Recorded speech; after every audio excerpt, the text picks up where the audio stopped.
कहानी की शुरुआत होती है एक लड़की से जिसका नाम होता है मोमो आइसे, जो कि अपने बॉयफ्रेंड से परेशान हो चुकी होती है क्योंकि वो एक नंबर का लीचड़ आदमी होता है। वो डेट पर जाने के लिए भी मोमो से पैसे मांगता है और जब मोमो मना कर देती है तो वो उसे लव होटल जाने के लिए बोलता है, लेकिन उसके पैसे भी मोमो को ही देने पड़ेंगे। और ये बात सुन के मोमो को गुस्सा आ जाता है और वो उसे एक खींच कर लात मारती है, पर उसके सामने वो काफी कमजोर होती है तो वो लड़का मोमो को ही नीचे गिरा देता है और उससे ब्रेकअप करके वहां से चला जाता है। मोमो अब ये बात अपनी सहेलियों को बताती है जो कि कहती हैं कि अच्छा हुआ वो लड़का एक नंबर का लीचर था, पता नहीं मोमो ने उसमें क्या देखा था। जिस पर मोमो कहती है कि वो उसके फेवरेट एक्टर केन टाकाकुरो जैसा दिखता था और उसे हट्टे कट्टे मर्द टाइप के लड़के ही पसंद आते हैं। जिस पे उसकी फ्रेंड्स कहती हैं इस तरह के लड़के तो अब दिखना ही बंद हो गए हैं। मोमो अब काफी उदास थी और सोच रही थी कि पता नहीं कब उसे केन टाकाकुरा जैसा मर्द मिलेगा। तभी उसकी नजर एक क्लास में जाती है जहाँ पे लड़के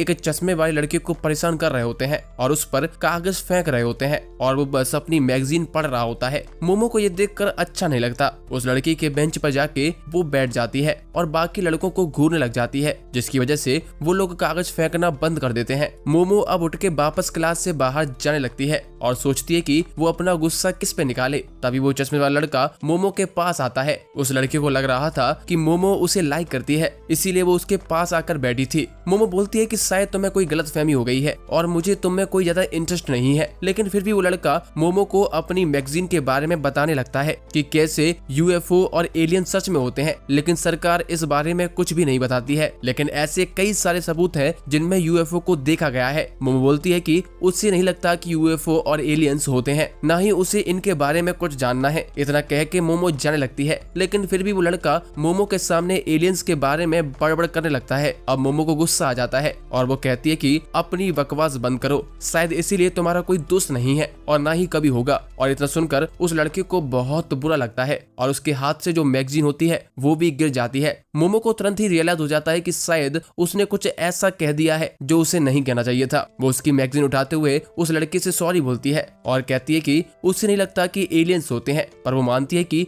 भूत सच में होते हैं। और इतना सुनते ही वह लड़का हंसने लग जाता है। वो कहता है कि भूत जैसी कोई चीज नहीं होती, पागल हो क्या तुम। और इतना सुनकर मोमो उस पे भड़क जाती है। दोनों अब लड़ने लगते हैं। मोमो का कहना था कि भूत सच में होते हैं और एलियंस नहीं, वहीं उस लड़के का मानना है कि सिर्फ एलियंस ही असली होते हैं। उन्हें लड़ते हुए देखकर मोमो की फ्रेंड्स देख लेती हैं और उन्हें लगता है कि मोमो को अपना नया बॉयफ्रेंड मिल गया है और उन दोनों की जोड़ी काफी अच्छी लग रही थी। मोमो अब उस लड़के को चैलेंज करती है कि वो किसी भूतिया जगह पर जाके दिखाए और अगर उसे वहाँ भूत दिखाई देता है तो वो मोमो का नौकर बन जाएगा। जिस पर वो लड़का भी कहता है ठीक है। मोमो उसकी बताई जगह पर जाके दिखाए और अगर उसने वहाँ एलियंस देख लिए तो मोमो को भी उसका नौकर बनना पड़ेगा और ये शर्त दोनों मंजूर कर लेते हैं। अब रात के समय मोमो नागी जनरल हॉस्पिटल में पहुंच जाती है जो कि कई सालों से बंद पड़ा होता है। मोमो ने उस लड़के का निकनेम ओकारुन रख दिया होता है। ओकारुन कॉल पर मोमो को बताता है कि यह हॉस्पिटल एलियंस का अड्डा माना जाता है। अगर वो इसकी छत पे जाएगी तो एलियंस जरूर उसे किडनैप कर लेंगे और उसकी बॉडी के साथ एक्सपेरिमेंट करेंगे।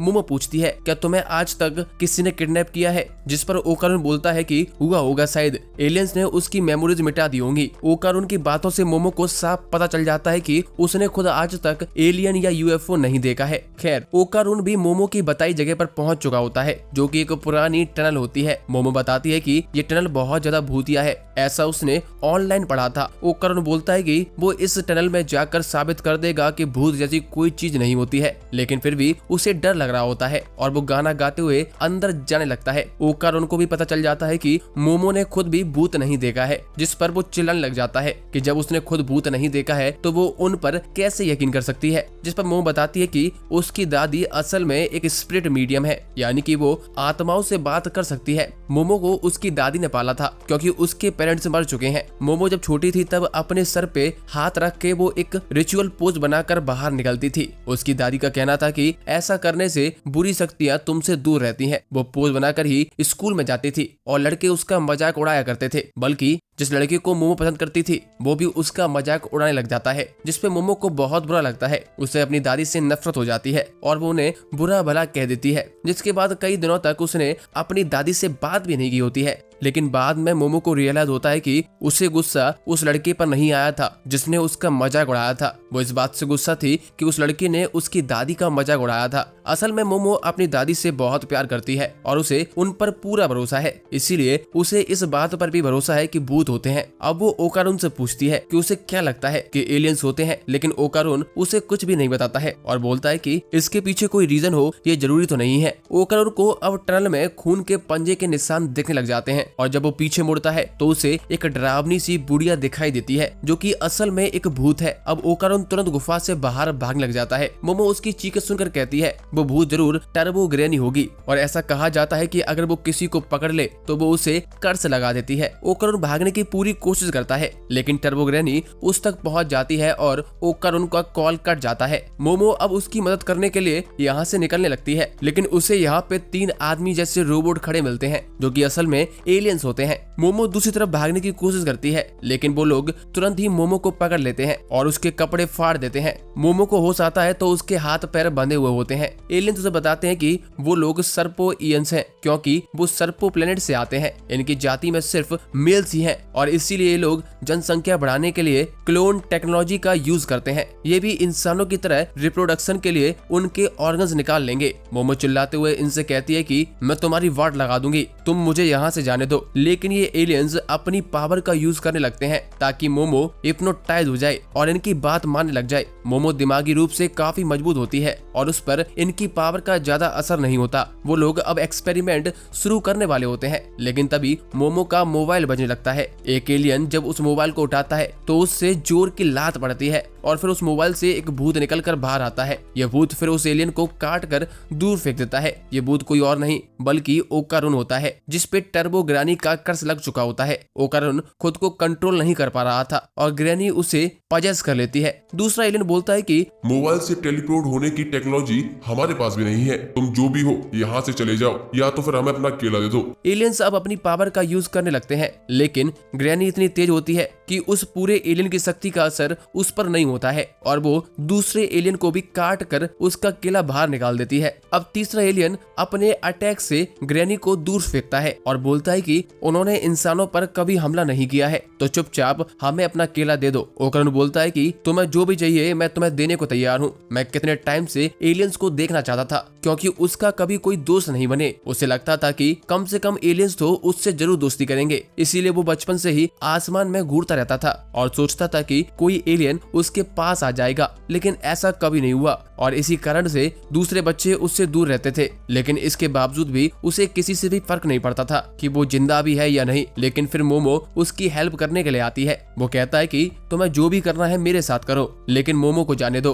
और उसके लिए वो मॉन्स्टर बनने के लिए भी तैयार है। और इतना कहकर ओकारुन का कर्ज फिर से उस पर हावी हो जाता है। मोमो भी चिल्लाकर कहती है कि इन्हें दिखा दो कि तुम असली मर्द हो। वो एलियन फिर से ओकारुन पर अटैक करता है और ओकारुन तुरंत ही हार मान लेता है। मोमो बोलती है कि ये क्या बात हुई, तुम तो शुरू होते ही खत्म हो गए। एलियन अब फिर से मोमो को हिप्नोटाइज करने लगता है और कहता है कि हमें मेल इंसानों से कोई मतलब नहीं है। मोमो को अपनी दादी का एक फ्लैशबैक याद आता है जिसमें वो मोमो को उसकी शक्ति बाहर निकालना सिखा रही होती है ताकि वो हमेशा बुरी चीजों से खुद को बचा सके। लेकिन मोमो ये रिचुअल करने से मना कर देती है क्योंकि बच्चे उसका मजाक उड़ाते थे। मोमो ये कहते हुए भाग जाती है कि वो अपनी दादी से नफरत करती है और वो एक नकली स्पिरिट मीडियम है। मोमो अब सोचती है कि ये सब बातें मुझे अब क्यों याद आ रही हैं। मोमो अब ध्यान लगाकर वही करती है जो उसकी दादी ने उसे सिखाया था और अचानक उसके अंदर एक साइकिक पावर आ जाती है जिससे वो टेबल को तोड़कर आजाद हो जाती है। ये देख के ओकारुन भी चौंक जाता है। मोमो को खुद यकीन नहीं होता कि उसके अंदर साइकिक पावर्स भी थी। एलियंस की पावर भी मोमो की पावर के सामने कमजोर पड़ जाती हैं। मोमो अब समझ जाती है कि उसकी दादी सच में एक स्पिरिट मीडियम है। वो उन्हें थैंक यू बोलती है और उस तीसरे एलियन को एक जोर की लात मारकर काफी दूर भेज देती है जो कि इतनी पावरफुल होती है कि वो एलियन यूएफओ को तोड़कर सीधा बाहर निकल जाता है और वो यूएफओ बाहर से देखने पे एक मून की तरह लग रहा था, लेकिन ये अपने असली रूप में आ जाता है और नीचे गिरने लग जाता है। मोमो देखती है कि ओकरुन पूरी तरीके से भूत बन गया है और वो मोमो को काटने आ जाता है, लेकिन मोमो अपनी पावर से टर्बो ग्रैनी को ओकरुन से बाहर निकाल देती है। लेकिन ओकरुन पर अब कर्ज लग चुका होता है। टर्बो ग्रैनी कहती है कि उसने इस लड़के का केला निकाल लिया है और जब तक उसके पास उसका केला है ओकरुन पर कर्ज लगा रहेगा। अगर ओकरुन इस कर्ज से मुक्ति पाना चाहता है तो उसे ग्रैनी से उसकी टनल में आकर लड़ना होगा। इतना कहकर टर्बो ग्रैनी गायब हो जाती है। यूएफओ अब उस हॉस्पिटल की बिल्डिंग से टकरा के नीचे क्रैश हो जाते हैं, लेकिन मोमो ओकरुन को लेकर वहां से बाहर आ जाती है। दोनों अब गलत और सही साबित हो गए थे, क्योंकि एलियंस भी होते हैं और भूत भी होते हैं। ओकरुन को भूत ने कर्ज लगा दिया था। मोमो की साइकिक पावर की वजह से ओकरुन अभी भी नॉर्मल है। अगर वो अपनी पावर हटा दे तो ओकरुन वापस से वैसा ही बन जाएगा, यानी कि आउट ऑफ कंट्रोल हो जाएगा। ये सुन के अब ओकरुन उस टनल की तरफ जाने लगता है, क्योंकि यार उसे ग्रैनी को हराना है, वरना उसका केला कभी भी नहीं मिलेगा। जिसके बाद वो अपने कपड़े उतार कर मोमो को दे देता है ताकि उन्हें पहनकर वो अपने घर चली जाए। मोमो कहती है कि वो उसके साथ चलेगी और उसकी हेल्प भी करेगी। ये सुन के ओकरुन कहता है, तुम मेरी मदद क्यों करोगी, मैं एक लूजर हूँ। मोमो उसके कपड़े वापस करके उसके साथ चलने लगती है। ओकरुन फिर से बोलता है, फिर भी तुम ये कपड़े पहन लो, वरना मैं ठीक से फोकस नहीं कर पाऊंगा। और ये सुन के मोमो के दिल में धक धक होने लग जाती है, क्योंकि मोमो ने ये लाइन एक बार पहले भी सुनी होती है। वो अब सोचती है कि उसे तो इस लड़के का नाम तक नहीं पता। वो उसका नाम पूछती है और ओकरुन बताता है कि उसका नाम केन टाकाकुरो है। मोमो मना करती है कि तुम्हारा नाम केन टाकाकुरो नहीं हो सकता है, और ओकरुन कहता है कि मानो या नहीं मानो, मेरा असली नाम तो यही है। अब मोमो अपने कान बंद कर लेती है, जिससे ओकरुन पे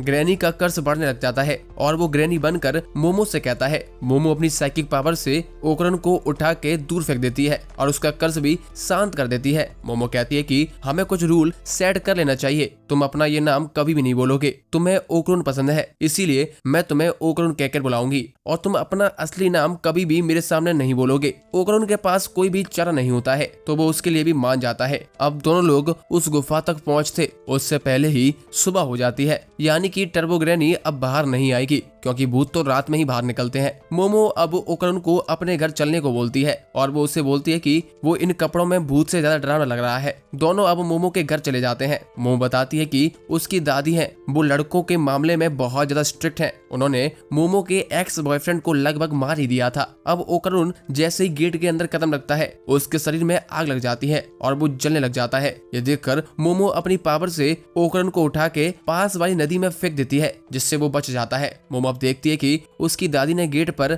एक टोटका लगा रखा है, जिसमें बुरी शक्तियां उनके घर के अंदर नहीं आ सकती, और क्योंकि ओकरुन शापित था तो उसे भी इसने रोक दिया था। मोमो ओकरुन को सॉरी कहती है कि उनके घर पर एक बैरियर लगा हुआ था। मोमो उसको निकाल देती है और ओकरुन को वापस अंदर आने को बोलती है और कहती है कि अगर उसमें फिर से आग लग गई तो मैं फिर से तुम्हें वहीं फेंक दूंगी। ओकरुन डरते हुए गेट के अंदर आ जाता है, क्योंकि उसके पास कोई चारा नहीं था। इस बार उसे कुछ भी नहीं होता है, पर वो कहता है कि उसके पूरे शरीर में गुदगुदी सी हो रही है। मोमो अब उसके बालों का मजाक उड़ाने लगती है। अब घर के अंदर आकर मोमो अपनी दादी को आवाज लगाती है, पर वो शायद घर पर नहीं होती है। मोमो अब ओकरुन को अपने कमरे में ले जाती है और उसे गेट से बाहर ही खड़े होने को बोलती है, क्योंकि उसे कपड़े बदलने होते हैं। लेकिन जैसे ही ओकरुन गेट को बंद करता है उसका कर्ज हावी हो जाता है, जिसकी वजह से वो दरवाजा खोल देता है। जिसके बाद मोमो को उस पे गुस्सा आ जाता है। मोमो उसका कर्ज गायब करती है और उसे पीछे मुड़ जाने को कहती है। कपड़े चेंज करने के बाद मोमो ओकरुन के लिए भी कपड़े लेकर आती है, जो कि वैसे तो लड़कियों के कपड़े होते हैं, लेकिन फिलहाल काम चल जाएगा। अब मोमो ओकरुन से पूछती है, तुम्हारा केला गायब हो चुका है ना, क्योंकि टर्बो ग्रैनी ने कहा था कि उसने उसका केला चुरा लिया है, इसलिए वो शापित है। ये सुन के ओकरुन अपनी पैंट में चेक करता है और सच में वहाँ कुछ भी नहीं होता है। मोमो मजाक में कहती है उसे भी देखना है। ओकरुन उससे मना कर देता है, जिस पर मोमो बोलती है जब वहाँ कुछ है ही नहीं तो दिखाने में कैसी शर्म है। ओकरुन कहता है कि क्या मतलब कुछ भी नहीं है, जगह तो है। ओकरुन अब मोमो पर भड़कने लग जाता है कि ये उसी की गलती है, उसी ने गुफा में जाने के लिए उसे चैलेंज किया था। जिस पर मोमो कहती है कि अपनी फालतू कहानी सुनाने तो मेरे पास खुद आए थे, और जिसकी वजह से दोनों ने आपस में शर्त लगा ली थी। ओकरुन बोलता है वो हमेशा से ही एक दोस्त चाहता था, तो जब मोमो उसके पास से गई तो ओकरुन ये मौका गंवाना नहीं चाहता था, तो इसीलिए वो उसके पास बातें करने पहुंच जाता है। लेकिन आखिर में उन दोनों की दुनिया अलग है। उसके जैसे लल्लू कभी भी मोमो जैसी लड़की से दोस्ती नहीं कर सकते हैं। वो माफी मांगता है कि उसकी वजह से मोमो इस झमेले में फंस गई। जब ये सब खत्म हो जाएगा तो मोमो उसे इग्नोर कर सकती है, जैसे वो उसे जानती ही नहीं है। ये सुन के मोमो बोलती है यही तुम्हारी प्रॉब्लम है। तुम खुद से कुछ भी सोच लेते हो, इसीलिए तुम्हारा कोई दोस्त नहीं है, क्योंकि तुम खुद ही लोगों को अपने से दूर ढकेल देते हो। मोमो कहती है वो इसे इग्नोर नहीं करेगी। ये सुनकर ओकरुन की आंखों से आंसू आ जाते हैं, जिसके बाद मोमो उससे कहती है तुम भी कुछ बोलो, जिस पर ओकरुन कहता है तुम कितनी बदसूरत हो। मतलब यार, ओकरुन ने उसके मुंह पर उसकी बेइज्जती कर दी और इतना सुन के ही मोमो उस पर भड़क जाती है और उससे लड़ने लगती है। तभी इनके घर की घंटी बज जाती है और ओकरुन कहता है कि तुम्हारी दादी घर पर आ गई है, जिस पे मोमो बोलती है कि उसने ये घंटी पहली बार सुनी है। उसकी दादी ने बताया था कि उनके घर में 2 घंटियां हैं, एक इंसान के लिए और दूसरी बुरी आत्माओं के लिए, क्योंकि मोमो ने वो टोटका गेट से हटा दिया था तो कोई भूत उनके घर तक अंदर आ गया है। ओकरुन बोलता है कि अब क्या होगा, जिस पर मोमो कहती है कि वो इस टोटके को वापस लगा देगी जिससे ये भूत जल जाएगा। ओकरुन कहता है कि ऐसे तो मैं भी जल जाऊंगा। मोमो बोलती है कि तुम कुछ देर के लिए गेट से बाहर चले जाना। ये दोनों लोग अब पीछे के रास्ते से घर से बाहर निकलने लगते हैं और देखते हैं कि बाहर काले बादल छा गए हैं, मानो जैसे रात हो गई हो, और घर के चारों तरफ एक दीवार भी बन जाती है, यानी कि ये बाहर नहीं जा सकते हैं। और मेन गेट भी दीवार के अंदर से सील हो गया होता है। यहाँ काला धुआं फैल रहा होता है, जिससे मोमो की नाक से खून बहने लगता है और ओकरुन की भी हालत खराब हो रही होती है। और तभी इन दोनों को अपने ऊपर एक बड़ा सा मॉन्स्टर दिखाई देता है, जो कहता है कि तुम बुरे लोग हो, तुमने वादा तोड़ दिया है। इतना कह के वो दोनों को एक जोरदार मुक्का मारता है, लेकिन ये उसके सामने से हट जाते हैं। दोनों अब चिल्लाते हुए उससे दूर भागने लगते हैं और वो मॉन्स्टर कहता है मुझे तुम अपना केला दे दो। दोनों लोग घर के पीछे छिप जाते हैं और मोमो कहती है ये किस तरह का भूत है, जिस पर ओकरुन बताता है कि ये भूत नहीं बल्कि एलियन है। उसके कॉलर से वो पहचान गया है कि वो एक फ्लैटबुट्स मॉन्स्टर नाम का एलियन है। इन्हें सबसे पहले अमेरिका के फ्लैटबुट्स शहर में देखा गया था और जापान में ये यामानाशी में देखे गए थे। ये एलियंस 3 मीटर लंबे होने के लिए जाने जाते हैं। अब मोमो को ये समझ नहीं आता कि भूत वाली घंटी एलियन कैसे बजा सकते हैं, जिस पर ओकरुन बताता है कि स्टडी के हिसाब से जो लोग आत्माओं को देख सकते हैं वो यूएफओ को भी देख पाते हैं। आसान शब्दों में भूत और एलियन में कुछ तो कॉमन जरूर होता है। मोमो कहती है ये एलियन उन कल वाले एलियंस का दोस्त है और अगर उन्होंने जल्दी कुछ नहीं किया तो वो लोग इस काले धुएं से ही मर जाएंगे जो कि वो एलियंस निकाल रहा था। मोमो अपनी साइकिक पावर का यूज नहीं कर सकती है क्योंकि वो ओकरुन के कर्ज को दबाए हुए होती है। ओकरुन अब मोमो से कहता है तुम मेरे कर्ज को आजाद कर दो, मैं उस एलियन से लड़ लूंगा। मोमो कहती है कि तुम्हें अचानक क्या हो गया है, जिस पे वो बोलता है कि मुझे एलियन से डर नहीं लगता, तुम बस मुझे फिजिकल कर्ज से आजाद कर दो जिससे मेरा मानसिक संतुलन बना रहेगा। वो एलियन इन लोगों को ढूंढ लग जाता है और उन्हें फिर से भागना पड़ता है। मोमो कहती है कि वो अपनी पावर को अभी इतने अच्छे से कंट्रोल नहीं कर सकती है। ओकरुन कहता है कि उसे ट्राई करना होगा। मोमो अब उसकी बात मान जाती है और ओकरुन अब ग्रैनी वाले कर्ज में ट्रांसफॉर्म होने लगता है। तभी एलियन इन पे एक बड़ा सा अटैक करता है, लेकिन अब ओकरुन कर्ज में ट्रांसफॉर्म हो चुका होता है और वो मोमो को उठाकर अटैक से दूर ले जाता है। अब ओकरुन बिल्कुल ही बदल जाता है और किसी एनिमेट कैरेक्टर की तरह बात करने लगता है कि ये पावर तो कमाल की है, मैं डिप्रेशन में हूँ, मेरा दिमाग बिल्कुल ठंडा है और अब सब कंट्रोल में है। मोमो को समझ नहीं आता कि इसकी बोलचाल कैसे बदल गई है। ओकरुन माफी मांगता है, सॉरी मैं एक अजीब लड़का हूँ, जो कि कैन टाका की फेमस लाइन है। मोमो उससे गुस्से में बोलती है ये लाइन मारना बंद करो। एलियन उनके पास आकर ओकरुन को अपने हाथों से कुचलने की कोशिश करता है, लेकिन ओकरुन का शरीर अपने आप ही वहाँ से हट जाता है। अपने दांतों से उसने एलियन की उंगलियां ही काट दी होती हैं। यही ग्रैनी की असली पावर है। ओकरुन इतना तेज हो गया था कि मोमो को दिखाई भी नहीं दे रहा होता है, लेकिन फिर ओकरुन अचानक ही खून की उल्टी कर देता है। वो एलियन फिर से ओकरुन पर अटैक करता है और उसे कुचलने की कोशिश करता है, लेकिन मोमो अपनी पावर से ओकरुन को अपनी तरफ खींच लेती है। वो मोमो से माफी मांगता है कि कर्ज की पावर को उसकी बॉडी झेल नहीं पा रही है। ऐसा लग रहा था कि जैसे उसके शरीर के लाखों टुकड़े हो जाएंगे। इतनी स्पीड से इंसान का शरीर मूव नहीं कर सकता है। पता नहीं अब वो इस एलियन को कैसे हरा पाएंगे। अब मोमो नोटिस करती है कि वो एलियन एक रेसलर की तरह लड़ रहा था, तो अगर इन्होंने उसके हाथों को जमीन से टच करवा दिया तो ये लोग जीत जाएंगे। ये लोग अब उसके पैरों पर अटैक करने की सोचते हैं। ओकरुन वापस कर्ज में ट्रांसफॉर्म हो जाता है और दोनों उसके पैरों की तरफ भागने लग जाते हैं। ओकरुन बिजली की रफ्तार से एलियन का एक पैर तोड़ देता है और मोमो भी अपनी पावर से उस एलियन को गिरा देती है और उसका एक हाथ जमीन को छूते ही खत्म हो जाता है। लेकिन वो एलियन अपने 2 और पैर उगा लेता है और दूसरे हाथ से मोमो को उठा के जोर से दीवार में मार देता है, लेकिन फिर भी मोमो ओकरुन के कर्स को कंट्रोल में रखती है और एलियंस को चीटर बुलाती है। वो एलियन अब बार बार मोमो को मारने लग जाता है, जिससे ओकरन को उसकी चिंता होने लगती है। वो मोमो से भीख मांगता है कि वो उसका कर्स आजाद कर दे, वरना मोमो मर जाएगी। अब तक एलियन ने दीवार में काफी गहरा छेद कर दिया था। असल में ये मोमो का प्लान था, क्योंकि टेक्निकली अब वो मेन गेट से बाहर है। मोमो अब ओकरन को अपने पास गड्ढे में खींच लेती है और फिर उस टोटके को वापस गेट पर लगा देती है, जिससे वो एलियन जल के खत्म हो जाता है। ये दोनों अब वापस असली दुनिया में आ जाते हैं और सब नॉर्मल हो गया था। ये दोनों अब चैन की सांस लेते हैं, लेकिन ओकरन का कर्ज अब भी मोमो के बिना कंट्रोल में नहीं रहता है। मोमो नोटिस करती है कि ओकरन की हेयर स्टाइल थोड़ी बदल गई है और मोमो काफी थकने की वजह से बेहोश हो जाती है और उसके बेहोश होते ही ओकरन का कर्ज उस पे हावी हो जाता है और वह पूरी तरीके से टर्बो ग्रैनी में ट्रांसफॉर्म होने लगता है। ओकरन अब मोमो की टांग उठाकर उसे खाने ही वाला होता है, लेकिन अचानक से ही उससे एक कील आकर टकरा जाती है और वो नदी में जा गिरता है। यह अटैक मोमो की दादी ने किया होता है। हाँ, पता चलता है कि मोमो की दादी का नाम सेइको है। सेइको को लगता है कि उसकी पोती फिर से किसी आवारा लड़के को घर ले आई है, लेकिन ये तो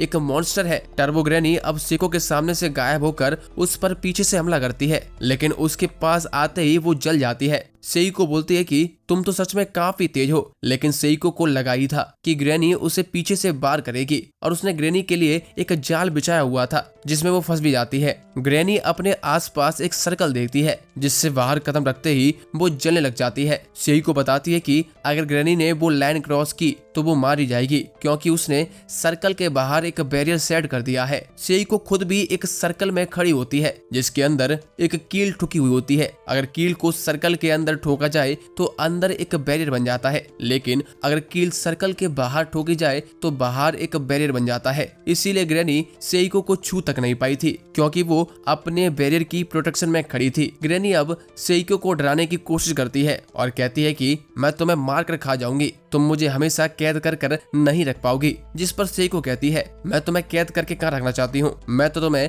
मारना चाहती हूँ। इसके बाद सेइको अपने बेड से ग्रैनी की ताबड़तोड़ धुलाई करने लग जाती है और पेंसिल से उसके आसपास एक और सर्कल बना देती है। इतने से सर्कल में ग्रैनी की स्पीड भी कम हो जाती है। ग्रैनी सेइको को घूसड़ पागड़ बुढ़िया कहती है, जिस पर सेइको कहती है कि एक बुढ़िया दूसरी बुढ़िया को घूसड़ बुला रही है, इससे तो मुझे गुस्सा आ रहा है। ग्रैनी अब सेइको से कहती है, अगर तुमने मुझे जला दिया तो मेरे साथ वो लड़का भी मारा जाएगा। जिस पर सेइको कहती है, उसकी पोती को धोखा देने वाले सभी लोगों को वो मार देगी, भले ही वो इंसान हो या कोई और। सेइको अब उस कील को सर्कल से बाहर निकाल कर सर्कल के अंदर ठोक देती है, जिससे टर्बो ग्रैनी मरने लगती है। इसके कुछ देर बाद मोमो अपने कमरे से जाग जाती है। वो भागकर नीचे आती है तो देखती है कि उसकी दादी घर पर आ गई है और टीवी पर कार्टून देख रही हैं। साइको मोमो से पूछती है कि क्या वो किसी भूतिया जगह पर गई थी, जिस पर मोमो बताती है कि वो नहीं, उसका एक दोस्त गया था जिसे वहाँ पर कर्ज लग गया था। पर सेइको तो मजे से टीवी देखकर हंस रही होती है। मोमो सेइको से पूछती है कि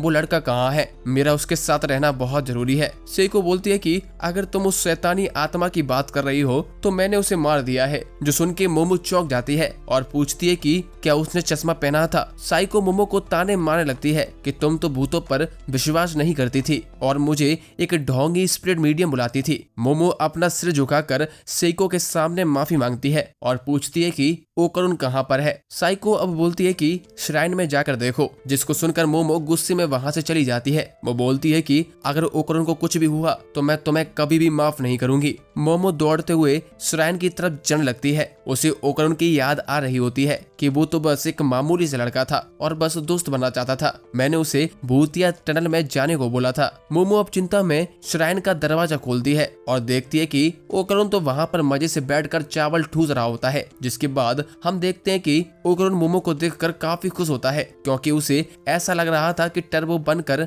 उसने मोमो को मार दिया है। मोमो जब दरवाजा बंद करके चैन की सांस लेती है और बोलती है कि चश्मे से तुम अभी भी जिंदा हो। मोमो असल में ओकरुन के लिए बहुत डर गई थी। जिसके बाद सेइको वहाँ पे आके बताती है कि जब तक ओकरुन श्राइन के अंदर है तब तक वो ठीक है, लेकिन जैसे ही वो बाहर निकलेगा वो वापस से मॉन्स्टर बन जाएगा। इसके मरने की खबर सुनकर मोमो की हालत खराब हो गई थी। साइको पूछती है कि क्या वो उस लड़के को पसंद करती है? मोमो कहती है बिल्कुल भी नहीं, टर्बो ग्रैनी ने इसका केला चुरा लिया है और जब तक उसके पास केला है इसका कर्ज नहीं हटेगा। इसकी जिम्मेदार मोमो है, इसीलिए वो उसकी मदद करना चाहती है। मोमो ये भी बताती है कि वो अब साइकिक पावर्स यूज कर सकती है। वो एक यूएफओ में फंस गई थी और वहां उसने अपनी पावर्स अनलॉक कर ली थी। ये सुन के साइको कहती है यूएफओ जैसा कुछ भी नहीं होता है। मोमो कहती है कि कल तक मैं भी यही बोला करती थी। साइको अब बताती है कि टर्बो ग्रैनी बहुत खतरनाक है। पुराने समय में उसे 100 किलोमीटर की ग्रैनी भी कहा जाता था और उसने पूरे देश में डर फैला हुआ था। साइको को जब पता चलता है कि ग्रैनी टनल में रहती है तो वो उसे देखने भी गई थी, लेकिन वो टनल के करीब भी नहीं जा पाई थी क्योंकि उस जगह की स्पिरिचुअल पावर बहुत ज्यादा स्ट्रांग थी। साइको अब लोकेशन बाउंड स्प्लिट के बारे में बताती है। ये वो स्प्लिट होते हैं जो कि एक ही लोकेशन पर रहती हैं और उस लोकेशन से उनका गहरा रिश्ता होता है, यानी कि वो अपने उस इलाके में सबसे ज्यादा ताकतवर होती हैं। और ऐसे ही एक लोकेशन बाउंड स्प्लिट साइको को उस टनल के अंदर मिली थी। इसका मतलब टर्बो ग्रैनी और लोकेशन बाउंड स्प्लिट आपस में मिले हुए हैं और उससे लड़ना नामुमकिन है। इसलिए साइको मोमो को कहती है कि उस लड़के को भूल जाओ और अपनी नॉर्मल जिंदगी में लौट जाओ, लेकिन मोमो ओकरुन को बचाना चाहती है और उसकी मदद करना चाहती है। साइको फिर से मोमो को चिढ़ाने लग जाती है। साइको बताती है कि टर्बो ग्रैनी को हराना है तो उसके साथ पकड़म पकड़ाई खेलनी पड़ेगी। उसे अपनी स्पीड पर बहुत घमंड है, अगर तुम उसे पकड़म पकड़ाई का चैलेंज करोगी तो वो जरूर मान जाएगी। साइको बताती है कि उस लोकेशन बेस्ट स्प्लिट का इलाका ये पूरा शहर है, तो तुम लोगों को ग्रैनी को भगाते हुए शहर के बाहर लाना होगा, तब वो थोड़ी कमजोर हो जाएगी और फिर शायद तुम उससे हरा पाओगी। मोमो अब पूछती है कि जैसा बैरियर उन्होंने अपने घर पे लगाया हुआ है क्या वैसा वो टनल के बाहर नहीं लगा सकते हैं? जिस पर सेइको बताती है कि टोटके को उनकी पावर उस जगह के देवताओं से मिलती है और हर जगह के देवता अलग अलग होते हैं, तो जैसे ही सेइको अपने शहर से बाहर जाएगी वैसे ही वो उस पावर को यूज नहीं कर पाएगी। यानी कि ये शहर सेइको का इलाका है, इसीलिए ग्रैनी को हराने का एक ही रास्ता है, उसके साथ पकड़म पकड़ाई का खेल खेलना। अगर ओकरुन आज से ट्रेनिंग शुरू करे तो ग्रैनी जितना तेज तो भाग ही लेगा। ओकरुन बोलता है चलो किसी को याद तो आया कि मैं यहाँ भी हूँ। मोमो कहती है कि ओकरुन में तो बिल्कुल भी स्टेमिना नहीं है और मोमो को हमेशा उसके पास रहना पड़ता है, तभी उसका कर्ज कंट्रोल में होगा। जिसपे सेइको ओकरुन से कहती है कि मोमो को अपने कंधे पे उठा लेना। ओकरुन कहता है कि कर्ज मोड में भी उसकी ताकत बस डबल होती है। जिसपे सेइको बोलती है कि आज से ही तुम जिम जाना शुरू कर दो और एक्सरसाइज 100 बार करो। वहीं मोमो को भी अपनी साइकिक पावर्स भी बढ़ानी होंगी। इसके अलावा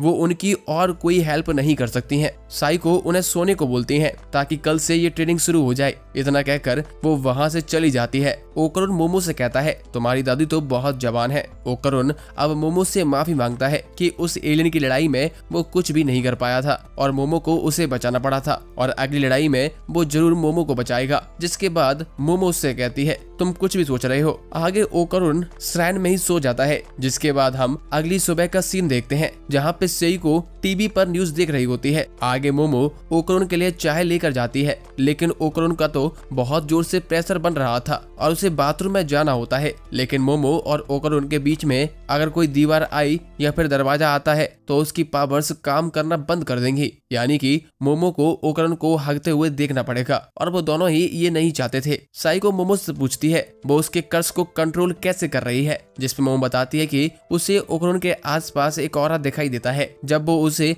अपने हाथों से दबाती है तो वो छोटा होता जाता है और इस तरीके से कर्ज काबू में रहता है। सभी में किसी न किसी तरह का औरा होता है। वो पौधों और पत्थर घर में भी होते हैं और उन्हीं औरा को पकड़कर वो इधर उधर कर सकती है, लेकिन सिर्फ एक छोटे एरिया में। मोमो आगे बताती है कि जब ये पावर उसके अंदर जागी थी तब ये कहीं ज्यादा शक्तिशाली थी, जैसे वो जो चाहे कर सकती है, लेकिन अब ऐसा नहीं है। वो बस छोटी मोटी चीजों को ही हिला सकती है। साइको अब मोमो को अपनी आंखें बंद करने को कहती है कि उसे सिर्फ आंखों से ही नहीं अपनी दूसरी सेंसेस से भी ऑरा को फील करना चाहिए। मोमो ऐसा ट्राई करती है पर ओकरू ट्रांसफॉर्म हो जाता है। ओकरू कहता है कि अब बस भी करो तुम दोनों, मुझसे अब और नहीं रह जाएगा और वो यहीं पे हक देगा। ओकरू अब किसी दूसरे घर में घुसने लगता है तो मोमो उसे मना करती है। फिर वो भागकर मोमो के घर में घुसता है और हल्का होने लगता है और मोमो को उसे हल्का होता हुआ देखना पड़ता है, जिसपे ओकरन को बहुत शर्म आती है। वो कहता है कि उसे जल्द से जल्द इस कर्ज से आजाद होना होगा। साइको कहती है कि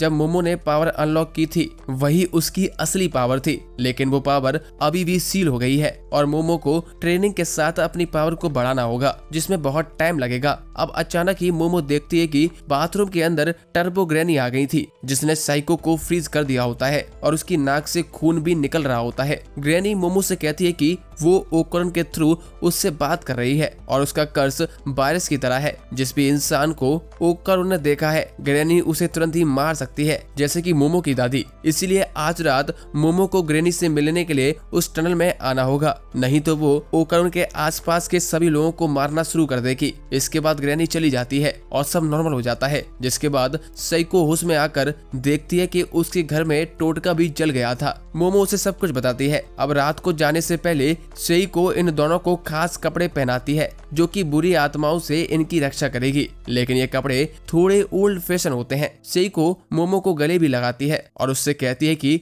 अपना ख्याल रखना और जिंदा वापस आना। इसके बाद ये दोनों साइकिल से निकल पड़ते हैं, लेकिन फिर ये एक ट्रेन पकड़ लेते हैं क्योंकि साइकिल से टनल तक जाने में बहुत टाइम लगेगा। मोमो टर्बो ग्रैनी पर बहुत गुस्सा होती है क्योंकि उसने मोमो की दादी को मारने की धमकी दी होती है और वो मार मार के उसका भर्ता बना देगी, ऐसा मोमो कहती है। इसके बाद मोमो ट्रेन में ही कपड़े बदलकर मॉडर्न कपड़े पहन लेती है और अब वो टर्बो ग्रैनी से लड़ने को तैयार होती है। कुछ देर में ये दोनों टनल के सामने पहुंच जाते हैं और मोमो ओकरन को आगे चलने को कहती है, पर ओकरन बोलता है लेडीज फर्स्ट। ये दोनों ही फिर साथ में टनल के अंदर चले जाते हैं। ओकरन कहता है हमें उसे सोनो सिटी के बाहर ले जाना होगा ताकि वो अपनी लोकेशन बाउंड स्पिरिट से अलग हो जाए, फिर वो इतनी कमजोर हो जाएगी कि हम लोग भी उसे आसानी से हरा देंगे। मोमो कहती है हमने उस बड़े एलियन को हराया था तो अब हम इससे भी हरा देंगे, आखिर वो एक बुढ़िया ही तो है। तभी इनकी नजर सामने जाती है जहाँ पर उन्हें ग्रैनी का बड़ा सा सर दिखता है। वो दोनों यहाँ से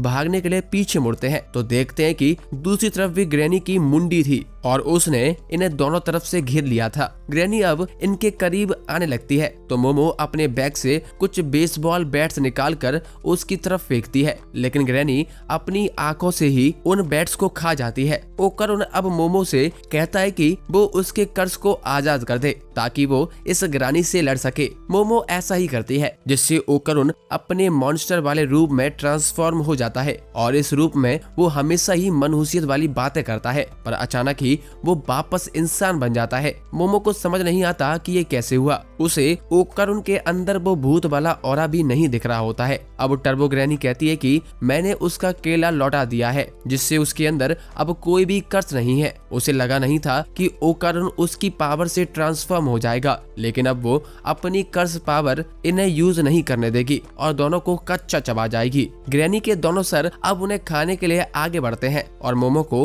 अपनी दादी की बात याद आती है कि टर्बो ग्रैनी को बहुत घमंड है तो इन्हें उसे उकसाना होगा। मोमो अब ऐसा ही करती है और कहती है कि तुम्हारा नाम तो टर्बो ग्रैनी है तो एक रेस हो जाए और दम है तो हमें हरा के दिखाओ। मोमो की बातें सुन ग्रैनी अपने नॉर्मल रूप में आ जाती है और कहती है कि उसे मोमो का चैलेंज मंजूर है। ग्रैनी कहती है उसे कोई रेस में हरा नहीं सकता है और वैसे भी वो जब चाहे तब इन दोनों को खा सकती है तो उसे कोई भी जल्दी नहीं है। मोमो ग्रैनी को रेस के रूल्स बताती है कि वो पकड़म पकड़ाई खेलेंगे, अगर ग्रैनी ने उन्हें पकड़ लिया तो वो जीत गई। मोमो कहती है कि ग्रैनी को 10 मिनट तक काउंट करना होगा ताकि ये दोनों आगे भाग सकें। ये नियम ग्रैनी को पूरी ईमानदारी से मानना होगा, अगर वो चीटिंग करेगी तो उसका नाम बदनाम हो जाएगा। ग्रैनी कहती है कि उसे भी रूल तोड़ने वाले लोग पसंद नहीं है। अब मोमो और ओकरन तेजी से टनल के बाहर भागने लगते हैं और ग्रैनी गिनती शुरू कर देती है। ओकरन कहता है कि अब तो हम बच जाएंगे, मोमो तुम जीनियस हो। तभी ये सुनते हैं कि ग्रैनी को ठीक से गिनती करना आती ही नहीं है, वो सीधा 1 मिनट से 3 मिनट ऐसे गिन रही होती है। वो तुरंत ही 10 मिनट से बोल देती है और अपने ही हाथों से मोमो को पकड़कर कैद कर लेती है। इसके बाद वो ओकरन से कहती है मेरे 10 मिनट पूरे हुए हैं, अब तुम्हारी बारी है। ओकरन कहता है कि वो गिनती करने में चीट कर रही है और नियम का पालन नहीं कर रही है, जिस पर ग्रैनी बोलती है तुमने 10 मिनट तक गिनने को बोला था पर कैसे गिनना है ये नहीं बोला। वो फिर से तुरंत 10 मिनट तक पहुंच जाती है और ओकरन को भी पकड़ने लगती है तो जान बचाने के लिए ओकरन ग्रैनी की छाती पर काट लेता है, जिससे उसे बहुत दर्द होता है। ओकरन ग्रैनी को छोड़ने का नाम नहीं लेता है और ग्रैनी को भी समझ नहीं आता कि वो ओकरन को अपने से दूर क्यों नहीं कर पा रही है। वो समझ जाती है कि ये ओकरन के कपड़े की वजह से हो रहा है तो वो वापस इंसान बनकर ओकरन को पजेस कर लेती है और उसके कपड़े फाड़ देती है। ग्रैनी अब फिर से मोमो को खाने लगती है लेकिन उसे अचानक ही ऐसा महसूस होता है जैसे कोई उसे अपने हाथों से दबा रहा है। ये मोमो कर रही थी। वो ग्रैनी का ऑरा महसूस कर सकती थी और वो अपने हाथों से उसे दबा देती है और उसे ओकरुन के शरीर में सील कर देती है। ओकरुन भी मोमो को आजाद कर लेता है। तभी दीवार तोड़कर इनके सामने एक बड़ा सा केकड़ा आ जाता है जो असल में वही लोकेशन बाउंड स्पिरिट होती है। वो केकड़ा सब कुछ तोड़ते हुए इनके पीछे पड़ जाता है और ये दोनों बाहर सड़क पर भागने लग जाते हैं। मोमो को दादी की बात याद आती है कि कुछ भूत केकड़े का रूप ले सकते हैं। मोमो ओकरुन से कहती है वो ट्रांसफॉर्म होके दोनों को यहाँ से निकाले। ओकरुन ऐसा ही करता है और मोमो को अपनी पीठ पर बैठाकर टर्बो स्पीड से भागने लग जाता है। ग्रैनी चिल्लाती है मेरी परमिशन के बिना मेरी पावर यूज मत करो। ओकरुन अब भागते हुए पहाड़ी से ही कूद जाता है और पैरों को हेलीकॉप्टर की तरह घुमाकर आराम से लैंडिंग करने लगता है, पर तुरंत ही थक जाता है और दोनों शहर में जा गिरते हैं। वो केकड़ा भी इनके पीछे यहाँ आ जाता है और मोमो नोटिस करती है कि केकड़े पर बहुत सारे इंसानी चेहरे बने हुए हैं। ओकरुन फिर से मोमो को उठाकर भागने लग जाता है और आम जनता उन्हें देखकर हंस रही होती है क्योंकि वो लोग केकड़े को नहीं देख पा रहे थे, जिससे मोमो को काफी शर्म आती है। ओकरुन थक गया था जिस वजह से ओकरुन शहर से बाहर नहीं निकल पाएगा। मोमो ओकरुन को एक बिल्डिंग में जाने को बोलती है कि शायद इतनी छोटी जगह में वो केकड़ा नहीं आ पाएगा, लेकिन वो फिर भी सब तोड़ते हुए अंदर आ जाता है। केकड़ा अब एक पूल वाली जगह में आकर रुक जाता है। मोमो कहती है कि ये एक हॉट स्प्रिंग वाली जगह है और वो अपनी पावर से गर्म पानी के पाइप को तोड़कर केकड़े को नहला देती है। गर्म पानी से केकड़े का पूरा शरीर शून्य पड़ जाता है और वो लाल होकर रुक जाता है जैसे उसे गर्म पानी में उबाल दिया गया हो। ये दोनों अब शहर से बाहर निकलने लगते हैं, लेकिन रास्ते में इन्हें बहुत सारे ज़ॉम्बीज़ जैसे लोग दिखते हैं जो कि इनके पीछे लग जाते हैं। टर्बो ग्रैनी बताती है कि शहर के आखिर में एक बड़ा सा कब्रिस्तान है और उसने वहां आराम कर रहे भूतों से थोड़ी मदद मांगी है जो कि इंसानों के शरीर में घुसकर इनका पीछा कर रहे हैं। सोनो सिटी ग्रैनी का इलाका है और उन भूतों को उसकी बात सुननी पड़ती है। फिर इनके सामने केकड़ा भी आ जाता है और अब इनका बाहर निकलना नामुमकिन होता है। मोमो अब ओकरुन को टर्बो मोड में भागने को बोलती है, पर मोमो के कहने पर ओकरुन ऐसा ही करता है और टर्बो स्पीड में सबके बीच में भागने लगता है। उसका रास्ता साफ करने में मोमो उसकी मदद भी करती है। साथ ही में अपनी पावर को वो स्पाइडरमैन की तरह यूज करते हुए हवा में भी जाती है, जिससे ओकरुन की स्पीड बरकरार रहती है। तभी केकड़ा उनके सामने आता है और रास्ता ब्लॉक कर देता है, लेकिन ओकरुन बहुत फास्ट रिएक्ट करता है और केकड़े के ऊपर से कूद कर और ऊपर जंप मारता है। मोमो अपनी पावर से सब कुछ बैलेंस कर रही होती है, जिससे ओकरुन की स्पीड के साथ साथ वो केकड़े और ग्रैनी से दूरी बनाकर रखे। अचानक से ओकरुन का ट्रांसफॉर्मेशन हट जाता है। दोनों लोग नीचे गिरने लगते हैं, लेकिन मोमो अपनी पावर का यूज करके स्पीड स्लो कर देती है और ओकरुन अपनी टांगों से जमीन पर लैंड करता है। मोमो के ध्यान भटकने की वजह से टर्बो ग्रैनी ओकरुन के शरीर से बाहर निकल जाती है। मोमो कुछ कर पाती उससे पहले ही ग्रैनी अटैक कर देती है। ओकरुन ने पावर का कुछ ज्यादा ही यूज कर लिया था, जिसकी वजह से वो बेहोश हो जाता है। अब ग्रैनी उस केकड़े के साथ मर्ज हो जाती है और इनसे कहती है चलो हिम्मत है तो भाग कर दिखाओ, मैं 10 क्या 20 मिनट तक तुम्हारा वेट कर लूंगी, फिर भी तुम इस शहर से नहीं भाग पाओगे। मोमो कहती है कि उसे बस 1 सेकंड चाहिए और इतना कहकर वो अपने ऊपर से गुजर रही ट्रेन को पकड़ लेती है और ओकरुन के साथ उसके ऊपर बैठ जाती है। टर्बो ग्रैनी की स्पीड 100 किलोमीटर प्रति घंटा होती है और इस ट्रेन की 120 किलोमीटर प्रति घंटा होती है, लेकिन ग्रैनी तुरंत ही इन तक पहुंच जाती है क्योंकि ट्रेन हमेशा फुल स्पीड पर नहीं चलती, पर ग्रैनी भाग सकती है। मोमो अपनी पावर से ग्रैनी को पकड़ लेती है। असल में इन्होंने ट्रेन के पटरी पर ग्रैनी के लिए जाल बिछा कर रखा था और मोमो की दादी सेई को इनका शहर के बाहर वेट कर रही थी और उसने पटरी पर बहुत सारे टोटके लगा दिए थे। अब जैसे ही ये लोग सोनो सिटी के बाहर आते हैं, टर्बो ग्रैनी और उस केकड़े वाली स्पिरिट का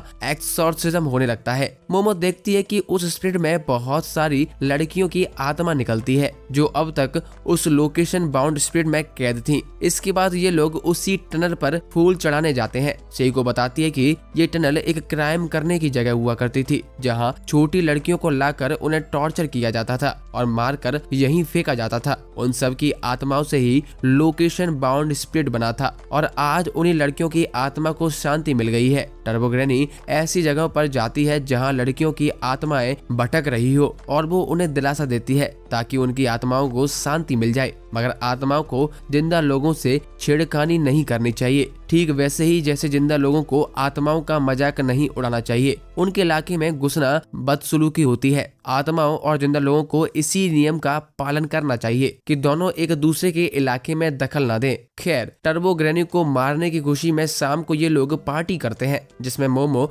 और उसकी दादी एक केकड़े के लिए लड़ने लगती है। ओकरन को समझ नहीं आता कि आज जो हुआ उसके बाद ये लोग केकड़े कैसे खा सकते हैं। सेइको ओकरन से पूछती है, तेरा केला तो वापस मिल गया है ना, जरा मुझे दिखा तो। जिसपे ओकरन कहता है, पागल है क्या बुढ़िया, मेरा केला मेरे पास है और मैं किसी को नहीं दिखाऊंगा। दादी उसके पीछे पड़ जाती है तो वो मोमो से हेल्प मांगता है। मोमो तो केकड़ा चबाने में लगी होती है। ओकरन चिल्लाते हुए भाग जाता है। खैर, ओकरन इसके बाद मोमो को गुड बाय बोलकर अपने घर जाने लगता है। दोनों अब सोचने लग जाते हैं कि क्या ये उनका हमेशा के लिए गुड बाय था, इन्होंने गुड बाय क्यों बोला। लेकिन फिर मोमो ओकरन को रोकते हुए कहती है, कल स्कूल में मिलते हैं, जो सुनकर ओकरन खुश हो जाता है। अगले दिन ओकरन स्कूल जाने में डर रहा था और सोच रहा था कि जब वो मोमो से मिलेगा तो क्या कहेगा। उसने देखा कि मोमो स्कूल के गेट पर ही खड़ी थी। ओकरन सोचता है कि शायद वो किसी और का इंतजार कर रही होगी और वो उसे इग्नोर करते हुए अंदर जाने लगता है। लेकिन मोमो सीधा उसके पास आती है और पूछती है कि वो स्कूल इतना लेट क्यों आया है। मतलब वो ओकरन का ही वेट कर रही थी। मोमो अब उससे एलियंस के बारे में काफी बातें करती है, जबकि ओकरन बस शर्मा के सुन रहा होता है। लेकिन जब ओकरन कुछ कहने वाला होता है तभी उनकी क्लास का टाइम हो जाता है। ओकरन को उसके क्लासमेट्स आज भी परेशान कर रहे थे, लेकिन अब उसे फर्क नहीं पड़ता क्योंकि उसके पास मोमो जैसी कमाल की दोस्त है। इधर मोमो का क्लास में बिल्कुल भी मन नहीं लग रहा था। उसकी सहेली उससे बात करने की कोशिश करती है, लेकिन मोमो कहीं खोई हुई होती है। उसकी सहेलियां सोचती हैं कि शायद मोमो वापस अपने एक्स बॉयफ्रेंड से मिलने गई थी, इसी वजह से वो कल स्कूल में नहीं आई थी। लेकिन मोमो असल में ओकरन से बात करने के लिए बेताब होती है क्योंकि उसे एलियंस के बारे में बातें करनी थी और सेम ओकरन भी गोस्ट को लेके बात करना चाहता था। दोनों एक दूसरे से मिलने के लिए बेचैन थे और लंच ब्रेक का इंतजार कर रहे थे। जैसे ही लंच ब्रेक होता है दोनों एक दूसरे की क्लास में जाते हैं, लेकिन वहाँ कोई भी नहीं मिलता है। मोमो उसकी क्लास में पूछती है कि ओकरन कहाँ है, लेकिन ओकरन इतना धीरे मोमो के बारे में पूछता है कि किसी को भी उसकी आवाज सुनाई नहीं देती। ओकरन अब मोमो को ढूंढने के लिए कैफेटेरिया में जाता है और मोमो उसे ढूंढने स्कूल स्टोर में जाने लगती है। दोनों ही अलग अलग जगह एक दूसरे को ढूंढ रहे होते हैं और आखिर में हार मानकर एक बेंच पर बैठ जाते हैं। दोनों ही एक दूसरे के पास बैठे होते हैं, लेकिन उन्हें पता नहीं चलता। ओकरन सोचता है कि मोमो उसे इग्नोर कर रही है क्योंकि शायद उसे पता चल गया है कि वो कितना बोरिंग लड़का है। मोमो को ओकरन नहीं मिलता, इसलिए उसे गुस्सा आता है और फिर वो सोचती है कि ओकरन उसे अवॉइड कर रहा है क्योंकि वो इतनी चिपकू है। दोनों लोग अपने अपने आप को कोसने लग जाते हैं। काफी सोचने के बाद दोनों खड़े होते हैं और अपनी अपनी क्लास में जाने लगते हैं, लेकिन अनजाने में एक दूसरे से टकरा जाते हैं, जिसके कारण दोनों गलती से एक दूसरे को किस कर लेते हैं और झगड़ा करने लग जाते हैं। तब इनकी गलतफहमियां दूर होती हैं और उन्हें पता चलता है कि दोनों ही एक दूसरे को ढूंढ रहे थे। इतने में मोमो की फ्रेंड्स उन्हें देख लेती हैं और सोचती हैं कि ये दोनों किस कर रहे थे। मोमो गुस्से में कहती है कि वो ऐसे लल्लू को कभी भी किस नहीं करेगी और ओकरन भी कहता है कि वो भी ऐसी पागल लड़की को कभी किस नहीं करेगा। इसके बाद दोनों आपस में लड़ने लगते हैं और एक दूसरे से कभी ना बात करने की कसम खाकर अलग अलग चले जाते हैं। ओकरन बाथरूम में जाकर सोचता है उसे मोमो से लड़ना नहीं चाहिए था और वो उससे माफी मांग लेगा। तभी ओकरन नीचे देखता है और नोटिस करता है कि उसका केला तो सही सलामत है, लेकिन उसके दोनों अखरोट गायब है। इधर मोमो की क्लास में ये बात फैल जाती है कि उसने एक लड़के को किस किया है। गुस्से में मोमो सबसे कहती है कि ऐसा कुछ नहीं है। तभी ओकरन मोमो को ढूंढते हुए वहां आ जाता है और उससे इमरजेंसी बात करने के लिए बाहर बुलाता है। मोमो का उससे बात करने का बिल्कुल भी मूड नहीं होता और वो उससे यहाँ से चले जाने को कहती है। ओकरन कहता है कि उसे एक खास बात करनी है, वो भी अकेले में, लेकिन मोमो साफ साफ मना कर देती है और अपनी फ्रेंड से कहती है कि ये मेरा बॉयफ्रेंड नहीं है और फालतू की अफवाहें मत फैलाओ। मोमो उसकी एक बात सुनने को भी तैयार नहीं होती और ओकरन सोचता है कि शायद मोमो अपनी फ्रेंड्स के सामने उससे बात करने में शर्मा रही है। निराश होकर ओकरन वहां से चला जाता है। स्कूल छूटने के बाद ओकरन एक लड़की से टकरा जाता है जो काफी क्यूट थी। वो ओकरन से माफी मांगती है और उससे बात करने लगती है और ओकरन को टच भी करती है। इससे ओकरन शर्मा जाता है। इधर मोमो को अपनी की गई बात पर पछतावा हो रहा था। तभी वो ओकरन को उस लड़की से बात करते हुए देख लेती है। जब वो लड़की अपनी फ्रेंड्स के सामने वहां से जाने लगती है तो मोमो उसकी बातें सुन लेती है। वो लड़की कहती है कि वो लड़का कितना बड़ा लल्लू है, मैंने उससे प्यार भरी बातें क्या कर ली, वो तो मुझ पर लट्टू हो गया होगा। मेरी जैसी क्यूट लड़की से तो उसने आज तक जिंदगी में बात भी नहीं की होगी। ये सुनकर मोमो को गुस्सा आता है और वो अपनी साइकिक पावर का यूज करके एक बर्तन उठाकर उस लड़की के सर पर मार देती है। लड़की वहीं गिर जाती है। आगे मोमो ओकरन को पकड़ लेती है और काफी फ्रेंडली हो जाती है, जिससे वो लड़की और उसकी फ्रेंड देखें कि ओकरन के पास एक लड़की है। रास्ते में मोमो ओकरन से माफी मांगती है कि जब वो टकराए थे तब वो काफी गुस्सा हो गई थी, लेकिन ओकरन का दोस्त होने में उसे कोई भी शर्म नहीं है। ये बात सुन के ओकरन को खुशी होती है और दोनों शर्मा जाते हैं। तभी ओकरन जोर से चिल्लाने लगता है, एक बड़ी दिक्कत हो गई है। ओकरन कहता है कि मेरा केला तो मुझे वापस मिल गया है, लेकिन मेरे दोनों अंडे गायब हैं। ये सुन के मोमो ओकरन को घर ले जाके अपनी दादी सेइको को सब कुछ बता देती है। दादी कहती है कि इसीलिए मैंने बोला था मुझे चेक करने दो, और अब तक इसने नोटिस भी नहीं किया कि इसके अंडे गायब हो गए हैं। ओकरन थोड़ा एम्बेरस होके कहता है, केला की खुशी में मैंने ध्यान नहीं दिया। सेइको कहती है, केले की जगह पेंसिल बोला करो। ओकरन कहता है कि थोड़ा शर्म करो। उसके बाद सेइको ओकरन की सोल को चेक करने लगती है और मोमो से कहती है कि कोई भी एक डॉल लेकर आओ और एक पानी से भरा बर्तन भी। मोमो एक बिल्ली जैसी डॉल लेकर आती है जिस पर टोटका लगा होता है। सेइको एक झाड़ू उठाकर ओकरन के सर पर मारने लगती है। मोमो नोटिस करती है कि जब दादी ने पहले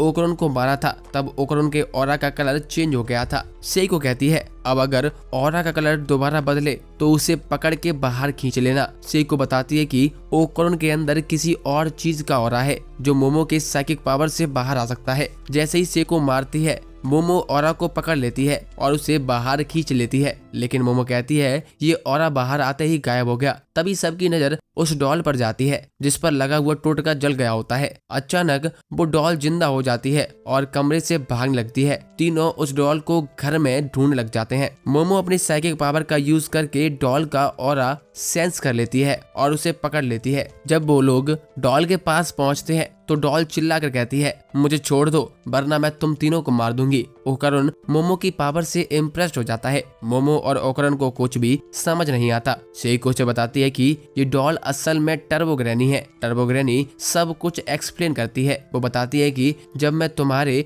बैरियर स्पेल में जल रही थी तब लास्ट मोमेंट पर मैंने ओकरन के शरीर में घुसकर अपनी जान बचा ली। मैं वहां छिपी रही और अपनी पावर के वापस आने का वेट कर रही थी। मैंने सोचा था कि टाइम आने पर मैं तुम्हें मार दूंगी। मोमो कहती है कि अब तुम हमारी कंट्रोल में हो, तुम हमारा कुछ भी नहीं उखाड़ सकती हो। ओकरन टोटका दिखाते हुए उसे डराता है और अपनी बॉल वापस मांगता है। टर्बो ग्रैनी कहती है कि अगर मैं मर गई तो तुम्हें अपनी बॉल्स कभी नहीं मिलेगी, इसीलिए अभी भी मेरा पलड़ा भारी है। टर्बो ग्रैनी ओकरन से कहती है, जाओ किचन से एक चाकू ले आओ और इन दोनों दादी और पोती को मार डालो, तब मैं तुम्हारी बॉल्स वापस कर दूंगी। ये सुनकर ओकरन बहुत गुस्से में आ जाता है और अचानक अपने टर्बो ग्रैनी वाले फॉर्म में ट्रांसफॉर्म हो जाता है। मोमो को समझ नहीं आता कि टर्बो ग्रैनी ओकरन के बाहर है, फिर वो उसकी पावर्स को कैसे यूज कर पा रहा है। टर्बो ग्रैनी को भी कुछ समझ नहीं आता। सेइको समझाती है कि कुछ बुरी आत्माएं बहुत चिपकू होती हैं। टर्बो ग्रैनी का दिमाग का एक हिस्सा डॉल में ट्रांसफर कर चुकी है, लेकिन उसकी पावर्स अभी भी ओकरन के अंदर ही है। डॉल सिर्फ उसका कॉन्शियस माइंड है। सेइको आगे डॉल से कहती है, मैं ही सिर्फ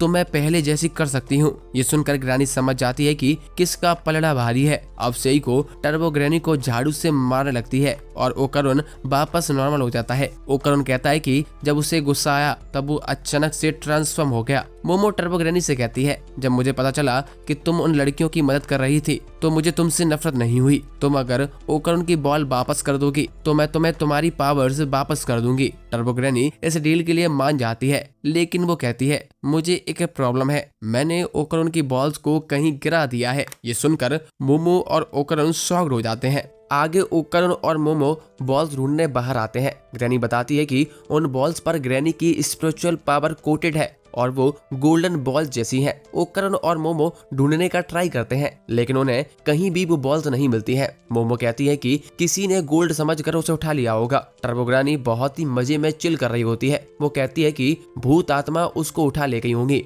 वो आगे एक्सप्लेन करती है, उन बॉल्स में पावरफुल लाइफ फोर्स भरी हुई है जिनकी तरफ आत्माएं और भूत आकर्षित होते हैं। उन्हें लगता है कि अगर वो लाइफ फोर्स वाले बहुत सारे आइटम्स इकट्ठा कर लेंगे तो वो वापस से जिंदा हो सकते हैं। मोमो कहती है कि अगर किसी ने उन बॉल्स को उठा लिया होगा तो फिर वो हमें कभी भी नहीं मिलेंगी। टर्बो ग्रानी बोलती है, मुझे क्या फर्क पड़ता है। ये सुनकर दोनों उसे जूतों से मारने लगते हैं। अगले दिन जब ओकरन स्कूल जाता है तो उसकी क्लास के कुछ लड़के उससे मोमो के बारे में पूछते हैं। वो कहते हैं कि वो कितनी क्यूट है। अब ओकरन को भी रियलाइज होता है कि वो मोमो से दोस्ती करके इतना खुश था कि उसने कभी इस बारे में सोचा ही नहीं कि मोमो कितनी क्यूट है। लेकिन फिर वो खुद को पंच करने लगता है क्योंकि मोमो उसकी दोस्त है और उसके बारे में ऐसा सब सोचना गलत बात है। तभी वो लड़का ओकरन से पूछता है, तुम लोगों ने कितनी बार किया है? ऐसा सुनने में आया है कि वो किसी के भी साथ सो जाती है। अब ये सुनकर ओकरन बहुत गुस्से में आ जाता है और अपने टर्बो ग्रैनी वाले फॉर्म में ट्रांसफॉर्म हो जाता है और उसकी कॉलर पकड़कर पूछता है, ये झूठे रूमर्स कौन फैला रहा है?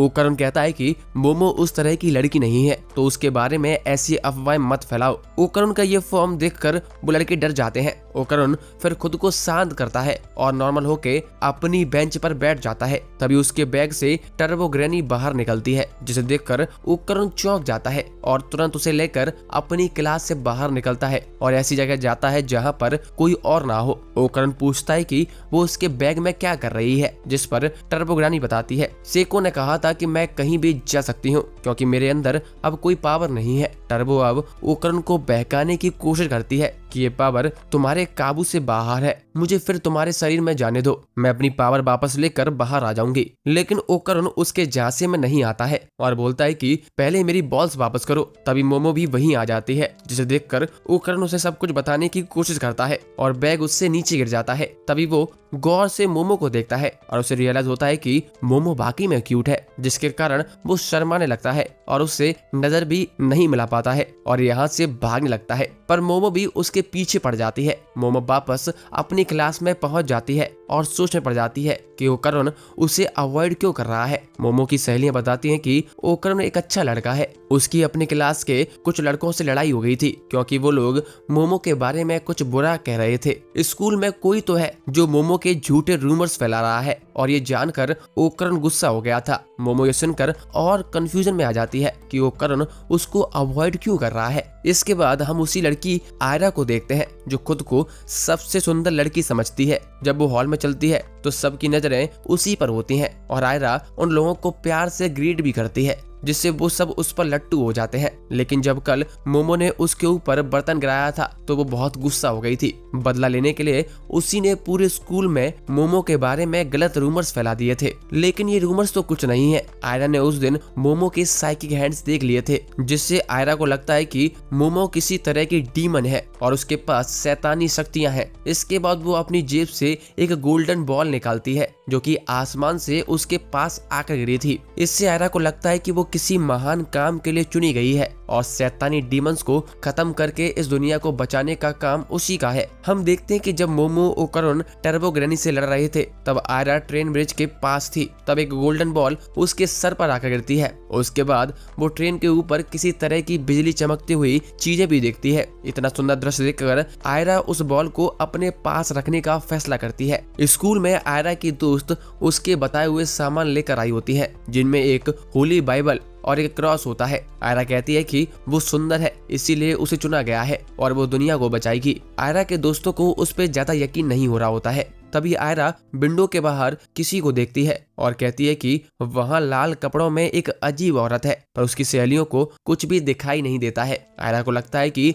ये औरत मोमो की पहचान वाली होगी जो इनके ऊपर जासूसी करने भेजी गई है। आयरा अपनी सहेलियों को छुपने को बोलती है। तभी दो लड़के इस तरफ आते हैं और पूछते हैं कि आयरा नीचे क्यों बैठी है। आयरा कहती है कि उसे गर्मी लग रही है इसीलिए वो नीचे बैठ गई है। वो अपनी सहेलियों को सिग्नल देती है कि वो उससे स्कूल के बाद मिले। ये सारी चीजें टर्बो ग्रैनी देख रही होती है। इसके बाद स्कूल की छत पर मोमो और ओकरन बैठे होते हैं। ओकरन अब भी मोमो से नजरें नहीं मिला पा रहा होता है। ओकरुन कहता है कि वो तो टर्बो ग्रैनी पर नजर रखे हुए है ताकि वो कहीं भाग न जाए। टर्बो कहती है कि अगर मैं भाग भी गई तो तुम कौन सा मुझे रोक लोगे। इसके बाद टर्बो बताती है कि उसने गोल्डन बॉल को ढूंढ लिया है जो कि स्कूल में किसी लड़की के पास है। टर्बो ग्रैनी कहती है कि लेकिन अगर कोई इंसान उस बॉल को उठाता है तो इससे उस इंसान की स्पिरिचुअल पावर जाग जाती है और फिर वो भी आत्माओं और भूतों को देख सकता है और भूत भी उन्हें देख सकते हैं और उन पर अटैक कर सकते हैं। मोमो कहती है कि ये बात तुम्हें पहले बतानी चाहिए थी। वो पूछती है कि ये लड़की कौन है। इस पर टर्बो ग्रैनी कहती है कि मैं स्कूल के बाद तुम्हें मिलवा दूंगी। स्कूल की छुट्टी होने के बाद आयरा मोमो के पास जाती है और उसे अकेले में मिलने को बोलती है। मोमो मना करती है तो आयरा रिक्वेस्ट करने लगती है, इसीलिए वो उससे अकेले में मिलने को मान जाती है और ओकरुन से कहती है कि वो उससे बाद में मिलेगी। उसके जाते ही टर्बो ग्रैनी ओकरुन को बताती है कि यही वो लड़की है जिसके पास बॉल है। आयरा मोमो को एक पुरानी सी बिल्डिंग में ले जाती है जहां पर उसकी दोनों सहेलियां मोमो को पीछे से पकड़ लेती हैं और उसके हाथों को बांध देती हैं। इसके बाद आयरा मोमो के ऊपर बैठकर चिल्लाती है और कहती है, मर जा डीमन, अपनी दुनिया में वापस लौट जा। मोमो अब इनसे परेशान हो जाती है और अपनी साइकिक पावर से आयरा की सहेलियों को उठाकर दूर फेंक देती है। आयरा को लगता है कि सिर्फ क्रॉस से बात नहीं बन रही है तो वो अपनी गोल्डन बॉल भी निकाल लेती है। ये देखते ही मोमो समझ जाती है कि ओकरुन की बॉल आयरा के पास है। आयरा कहती है कि ये पवित्र बॉल उसे ऊपर वाले ने दी है ताकि वो दुनिया को बचा सके। मोमो से समझाने की कोशिश करती है कि वो बॉल ओकरुन की है, लेकिन आयरा कुछ सुनने को तैयार नहीं होती। तभी मोमो को ढूंढता हुआ ओकरुन वहां आ जाता है। ओकरुन भागते हुए कहता है कि मोमो भूतिया औरत नहीं है बल्कि आयरा पर एक भूतिया औरत का अटैक होने वाला है। तभी वो लाल कपड़ों वाली भूतिया औरत आती है और आयरा को उठा लेती है। ये औरत आयरा से कहती है वो उसकी मम्मी है और वो उसे कई सालों से देख रही थी और अब तुम मुझे देख पा रही हो तो अब हम साथ में रहेंगे। ओकरुन अब टर्बो फॉर्म में ट्रांसफॉर्म होकर आयरा को बचाने की कोशिश करता है, लेकिन इतनी स्पीड में भी वो औरत उसे डॉज कर लेती है क्योंकि उसके पास कमाल की एक्रोबैटिक स्किल्स होती हैं। वो अब ओकरुन को उठाकर खाने लगती है। मोमो से बचाने की कोशिश करती है तो वो औरत मोमो को लात मारकर दूर फेंक देती है और ओकरुन को पूरा निगल जाती है। वो औरत फिर आयरा से कहती है उसने 10 साल तक इंतजार किया है और अब जाके आयरा उसे देख सकती है। जब आयरा बहुत छोटी थी तब उसने इस औरत को मम्मी बोल दिया था, जो सुन के ये औरत बहुत खुश हुई थी, लेकिन आयरा को बिल्कुल याद नहीं था कि ये औरत कौन है। मोमो उठती है और कहती है कि तुम ओकरुन को वापस करो भूतनी औरत। आयरा को पता लगता है कि ये भूतनी मोमो के साथ नहीं है तो वो मोमो से बोलती है कि हमें मिलकर इस डीमन औरत को हराना चाहिए। तभी टर्बो ग्रैनी मट्टी के मलबे से निकलकर बाहर आती है और बताती है कि ये एक्रोबैटिक सिल्की नाम की भूत है जो कि लाल ड्रेस पहनती है। सिल्की जब आयरा को ये कहते हुए सुनती है कि वो एक मॉन्स्टर है तो उसका दिल टूट जाता है। वो गुस्से में आयरा को भी निकल जाती है और इसका इल्जाम मोमो पर डालने लगती है कि उसने आयरा को बिगाड़ दिया है। अब वो मोमो पर अटैक करने लगती है। मोमो टर्बो ग्रैनी से मदद मांगती है तो टर्बो ग्रैनी कहती है कि मैं कुछ भी नहीं कर सकती हूँ क्योंकि मेरे पास कोई पावर्स नहीं है। इसके बाद सिल्की अपने बालों से मोमो को पकड़ लेती है और उसे इधर उधर फेंकने लग जाती है। सिल्की मोमो से कहती है कि मुझे मम्मी बोलकर माफी मांग लो, शायद मैं तुम्हें छोड़ दूं।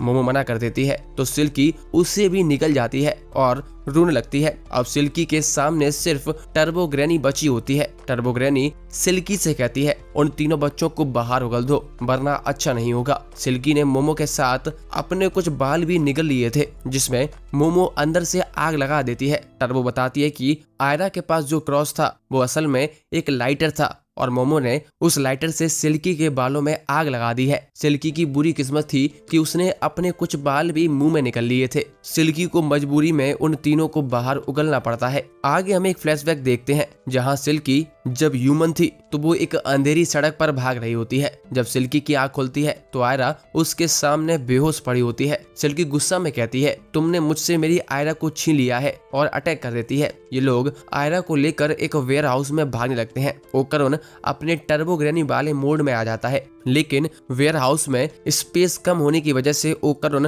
प्रॉपरली भाग नहीं पाता है। मोमो को एक आइडिया आता है और वो ओकरुन से कहती है वो बस भागता रहे। सिल्की अपने बालों से अटैक करके मोमो को दूर फेंक देती है और अब ओकरुन का पीछा करने लगती है और अटैक करती है। लेकिन ओकरुन आयरा को पकड़े होता है, जिस वजह से वो काउंटर नहीं कर पाता है। वेयरहाउस के अंदर काफी सामान पड़ा होता है जिसमें ओकरुन अटक जाता है। सिल्की कहती है कि ऐसी जगह तुम मेरे एक्रोबैटिक्स से नहीं बच पाओगे। वो ओकरुन तक पहुंच जाती है और उसे गिरा देती है। सिल्की फिर आयरा से कहती है, अगर तुम मुझे मम्मी नहीं बुलाना चाहती तो कोई बात नहीं, अब मैं तुम्हें खा जाऊंगी और हमेशा के लिए हम तुम एक हो जाएंगे। तभी सिल्की एकदम से फ्रीज हो जाती है। तभी मोमो बताती है कि सिल्की के बाल पूरे वेयरहाउस में अटक चुके हैं और ये उसका आइडिया था। वो ओकरुन की तारीफ करती है कि उसकी अच्छी रनिंग स्किल्स है। सिल्की गुस्से में खंबे तोड़ने लगती है, लेकिन मोमो अपनी पावर का इस्तेमाल करके सिल्की की टांगे पकड़ लेती है और ओकरुन को टर्बो मोड में उस पर अटैक करने कहती है। ओकरुन कहता है कि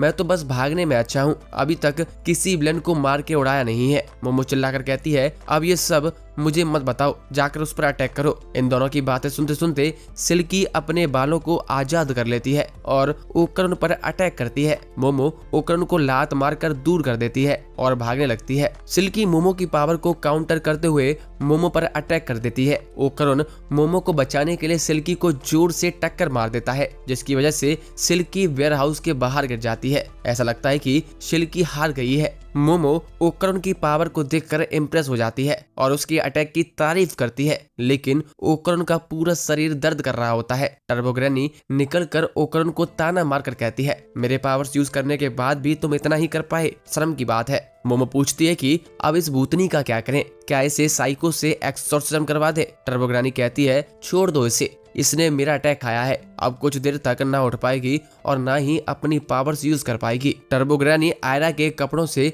गोल्डन बॉल ढूंढने लग जाती है जो वो ओकरुन को दे देती है। मोमो मजाक करते हुए कहती है कि तुम्हारे खानदान की इज्जत अब तुम्हारे हाथों में है। तभी टर्बो ग्रैनी रिवील करती है कि आयरा मर चुकी है। ये सुनकर सब शॉक हो जाते हैं। टर्बो ग्रैनी समझाती है कि जब कोई आम इंसान किसी योकाई यानी कि जैपनीज गोस्ट के द्वारा खा लिया जाता है तो उसकी मौत हो जाती है, लेकिन मोमो और ओकरुन स्पिरिचुअल पावर की वजह से बचे हुए होते हैं। मोमो टर्बो ग्रैनी से उनकी हेल्प करने को बोलती है और अपनी पावर से आयरा के दिल को मसाज करने लगती है। ओकरुन भी सीपीआर देता है, लेकिन अब तक कोई भी इम्प्रूवमेंट नहीं होता है। तभी सिल्की वापस आती है। ओकरुन लड़ने को रेडी हो जाता है, लेकिन सिल्की कहती है कि मैं आयरा की हेल्प करना चाहती हूँ। सिल्की मोमो से कहती है, तुम अपनी पावर से उसका ऑरा आयरा को दे दो तो वो उसे जिंदा कर सकती है। ऑरा एक एनर्जी की तरह काम करता है जो किसी भी जिंदा इंसान के लिए एक बैटरी के बराबर होता है। लेकिन मोमो को लगता है कि सिल्की झूठ बोल रही है और आयरा को खाना चाहती है। तभी सिल्की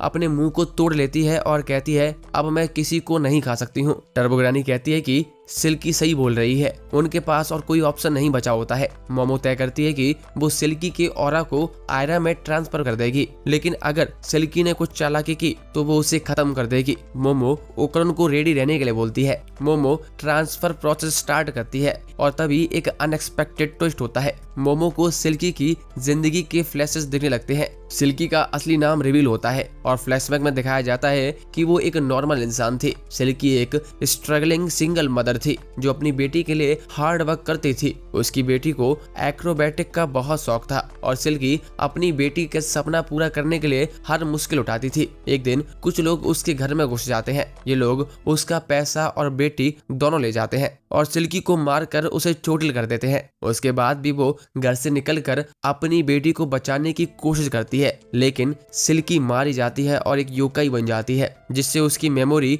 फेड होने लगती है। लेकिन अपनी मौत के बाद भी उसे ये लगता है कि उसने अपना कुछ इम्पोर्टेंट खो दिया है। फ्लैशबैक के एंड में दिखाया जाता है कि जब आयरा गलती से उसे मम्मी बुलाती है, क्योंकि आयरा की उस समय माँ की डेथ हो गई थी और आयरा को नहीं पता था कि सिल्की एक गोस्ट है, तो सिल्की का दिल भर आता है। सिल्की को भी अपनी बच्ची का चेहरा याद नहीं रहता है, इसीलिए उस दिन से वो आयरा को अपनी बेटी मानती है और साथ रहने लगती है और उसे हर खतरे से बचाने की कसम खाती है और एक मॉन्स्टर बन जाती है। फ्लैशबैक के एंड में मोमो का ट्रांसफरिंग प्रोसेस खत्म हो जाता है और वो नीचे गिर जाती है। ओकरन को लगता है कि सिल्की ने कुछ किया है। तभी मोमो रोते हुए ओकरन को शांत करती है। मोमो सिल्की के दर्द और स्ट्रगल को महसूस कर लेती है, इसीलिए वो रो रही होती है। सिल्की के ऑरा का ट्रांसफर होने पर आयरा की हार्ट बीट वापस आ जाती है और वो जिंदा हो जाती है। लेकिन इस प्रोसेस के बाद सिल्की की ऑरा खत्म हो जाती है और वो धीरे धीरे डिसअपीयर होने लगती है। टर्बो ग्रैनी समझाती है कि ऑरा के बिना किसी योकाई का नामो निशान मिट जाता है, ना सिर्फ दुनिया से बल्कि सभी यादों से भी। मोमो टर्बो ग्रैनी से पूछती है क्या हम उसकी हेल्प कर सकते हैं, जिस पर टर्बो ग्रैनी मना कर देती है। सिल्की धीरे धीरे खत्म हो रही होती है और खुद की लाइफ के बारे में रिग्रेट करने लगती है। वो सोचती है कि उसकी बेटी खुश होती अगर उसका जन्म सिल्की ने नहीं दिया होता, काश वो उसे अच्छी लाइफ दे पाती। आर्या रोते हुई सिल्की को गले लगा लेती है और कहती है कि मुझे माफ करो मम्मी, मैं हमेशा आपको याद रखूंगी। ये सुनकर सिल्की का मन हल्का हो जाता है और उसे अपनी बेटी आयरा में दिखती है और वो खुशी से डिसअपीयर हो जाती है। उसके ऐश पार्टिकल्स हवा में बिखर जाते हैं, लेकिन अब वो फाइनली पीस में होती है। इसके बाद ये सब मोमो के घर जाते हैं और वहाँ डिनर करते हैं। ओकरो नोटिस करता है कि मोमो और आयरा एक दूसरे से बात नहीं कर रहे थे। शायद आयरा अब भी मोमो से नाराज है क्योंकि उसने उसके ऊपर बर्तन गिरा दिया था। मोमो अपनी गलती मानती है कि उसने कुछ ज्यादा ही कर दिया था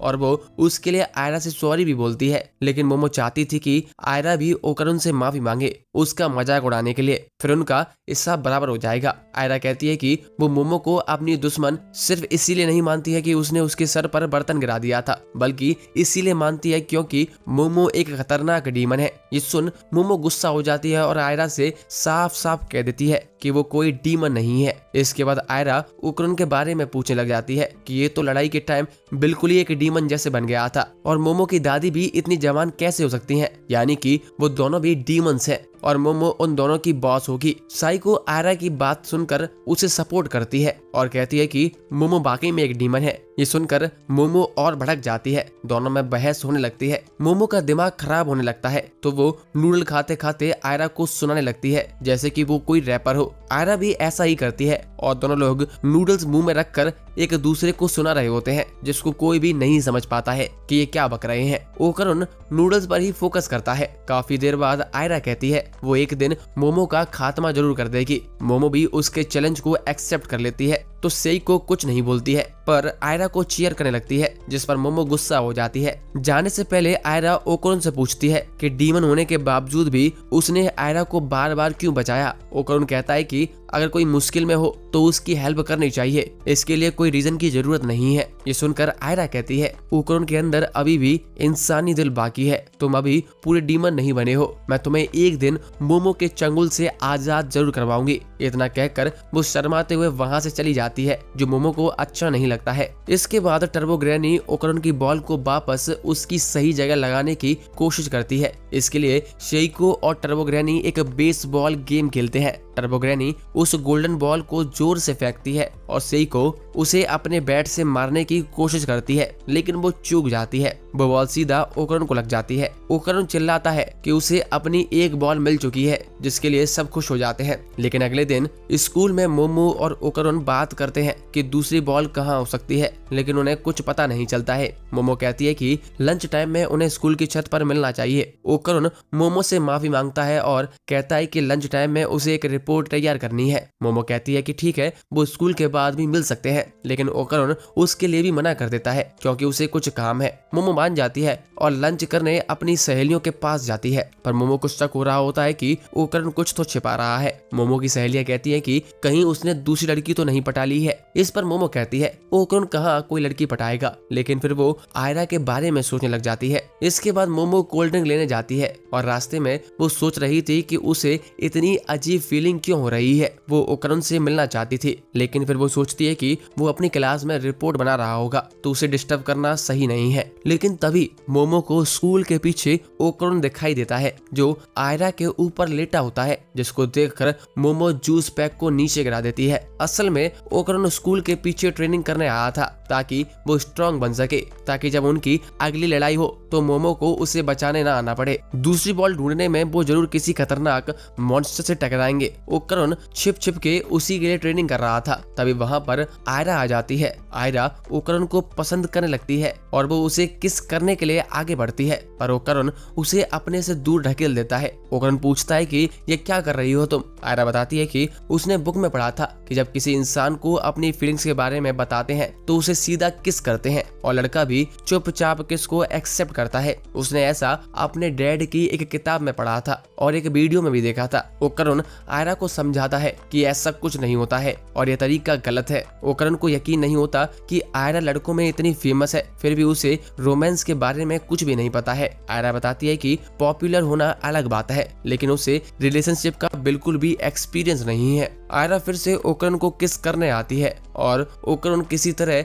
उसे अपने से दूर रखता है। इस लड़ाई में आयरा ओकरन को अपने ऊपर गिरा लेती है और इसी पोजीशन में मोमो इन दोनों को देख लेती है, जो देखकर उसके हाथ से कोल्ड ड्रिंक छूट जाती है। मोमो को ये देखकर बहुत निराशा होती है और वो वहां से जाने लगती है। ओकरन उसके पीछे जाकर उसे समझाने की कोशिश करता है कि उसने जो देखा वैसा कुछ भी नहीं है, लेकिन मोमो उसकी एक भी नहीं सुनना चाहती है, क्योंकि उसने मोमो से झूठ बोला था कि वो रिपोर्ट बना रहा है, जबकि वो तो आयरा के साथ मेकआउट कर रहा था। उसकी शर्ट भी खुली थी और उसके पसीने भी आ रहे थे, तो बहाने बनाने की जरूरत नहीं है। ओकरन फिर से बताने की कोशिश करता है, लेकिन मोमो गुस्से में उसे चुप कर देती है और अपनी क्लास में वापस चली जाती है। क्लास के दौरान भी मोमो बार बार ओकरन के बारे में सोच रही होती है और उसका बिल्कुल भी मन नहीं लग रहा होता है। वो पागलों की तरह हरकतें कर रही थी। उसकी सहेलियों को लगता है कि इस पर जरूर भूत चढ़ गया है। वहीं इधर ओकरन वर्कआउट करते करते सोच रहा था कि उसे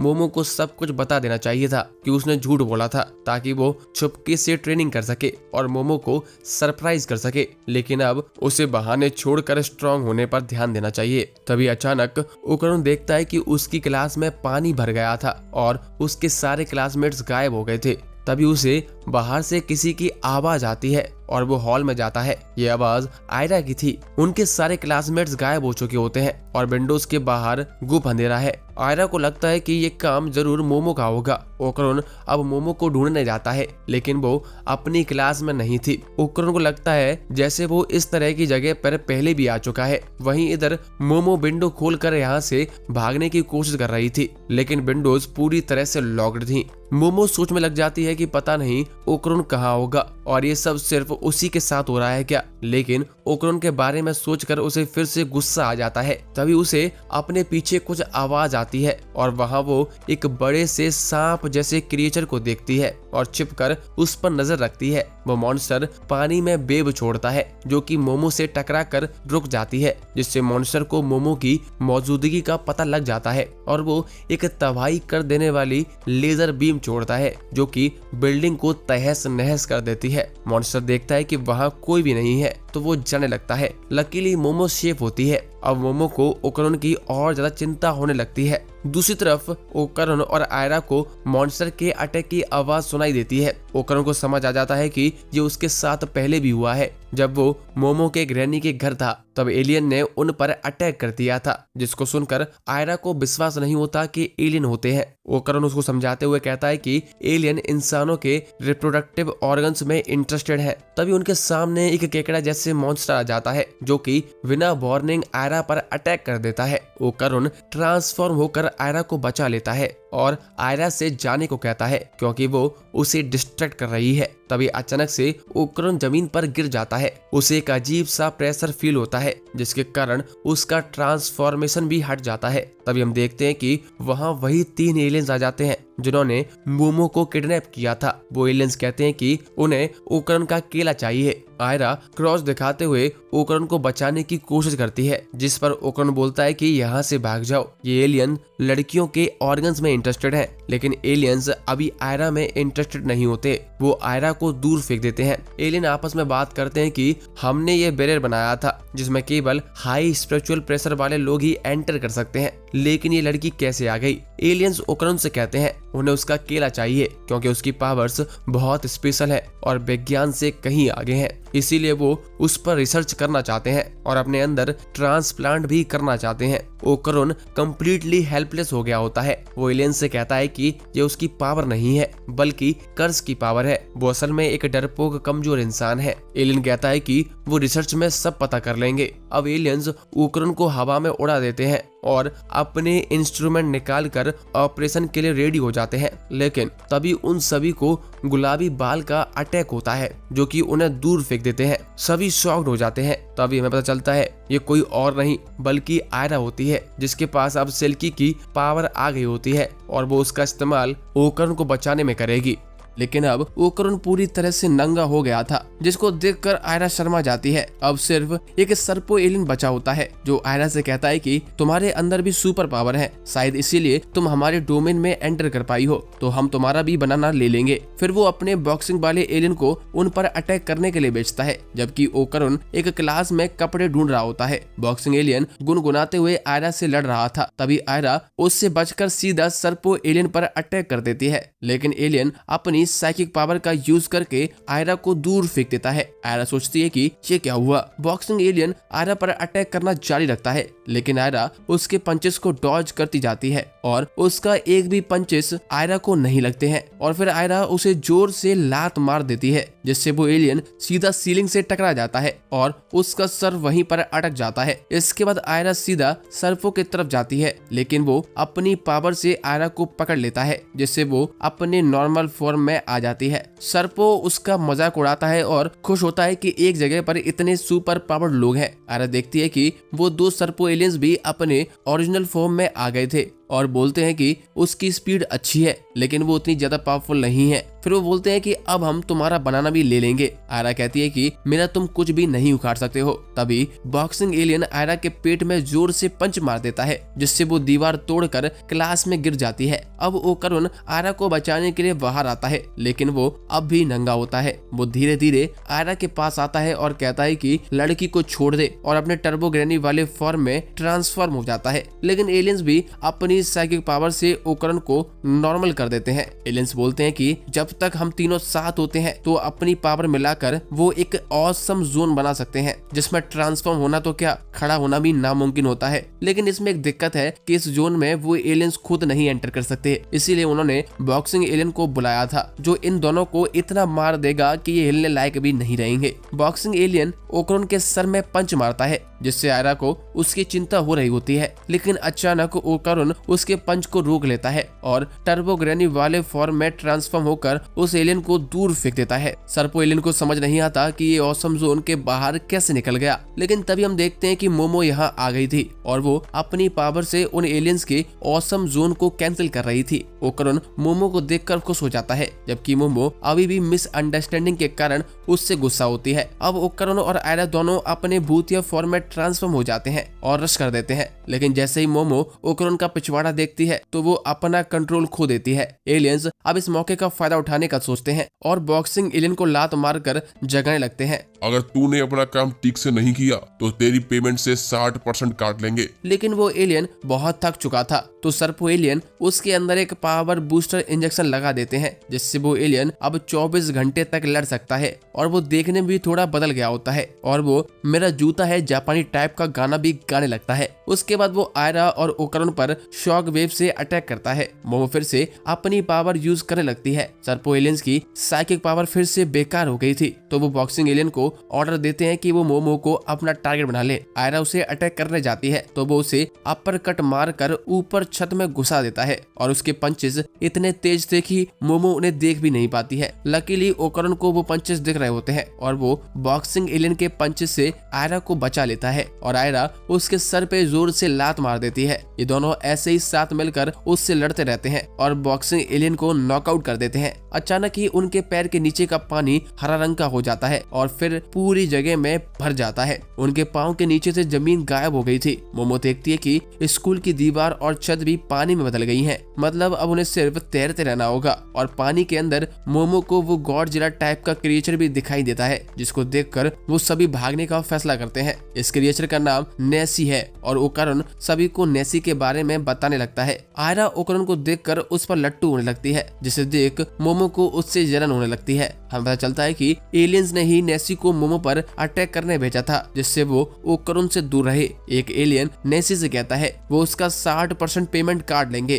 क्योंकि उसने अपना दिया हुआ काम सही से नहीं किया, जिसको सुन नेसी उस पर एक लेजर फेंकता है, जिससे वो एलियन निपट जाता है। सभी ये देखकर डर जाते हैं और दोनों तैरते हुए उससे दूर जाने लगते हैं, लेकिन वो बॉक्सिंग एलियन पंच मार के आयरा को पानी में डुबा देता है और उसके पंचेस पानी में और ज्यादा पावरफुल हो गए थे। मतलब उसके पास मेंटिस श्रिम्प टाइप पावर थी, जिसके बारे में मोमो ने आज ही क्लास में पढ़ा था। वो बॉक्सिंग एलियन कहता है कि पानी के अंदर ही वो अपनी असली पावर दिखाता है। अब उसके पंचेस पहले से 10 गुना ज्यादा खतरनाक हो गए थे, लेकिन उसको सांस लेने के लिए पानी से बाहर आना पड़ता है। मोमो अब ओकरुन से कहती है कि वो उस पर अटैक कर दे क्योंकि टर्बो ग्रैनी के पैरों की ताकत से वो बॉक्सिंग एलियन को हरा सकता है। ओकरुन टर्बो ग्रैनी वाले फॉर्म का यूज करके उस पर अटैक करने जाता है, लेकिन वो उस फॉर्म में तैर नहीं पाता, जिस वजह से वो नॉर्मल हो जाता है। अब वो एलियन पानी में घुस जाता है और दोनों का पीछा करने लगता है और पंचेस भी मारता है। तभी ओकरुन कहता है कि हम आयरा को लेकर यहाँ से निकल जाएंगे, लेकिन मोमो कहती है कि वो अपनी पावर नहीं यूज कर पा रही है। ओकरुन कहता है कि वो मेंटिस एलियन को डिस्ट्रैक्ट करेगा, तुम जाकर आयरा को बचाओ। मोमो कहती है कि अपने आप को खतरे में मत डालो, ये सारी चीजें तुम्हारी वजह से ही हो रहा है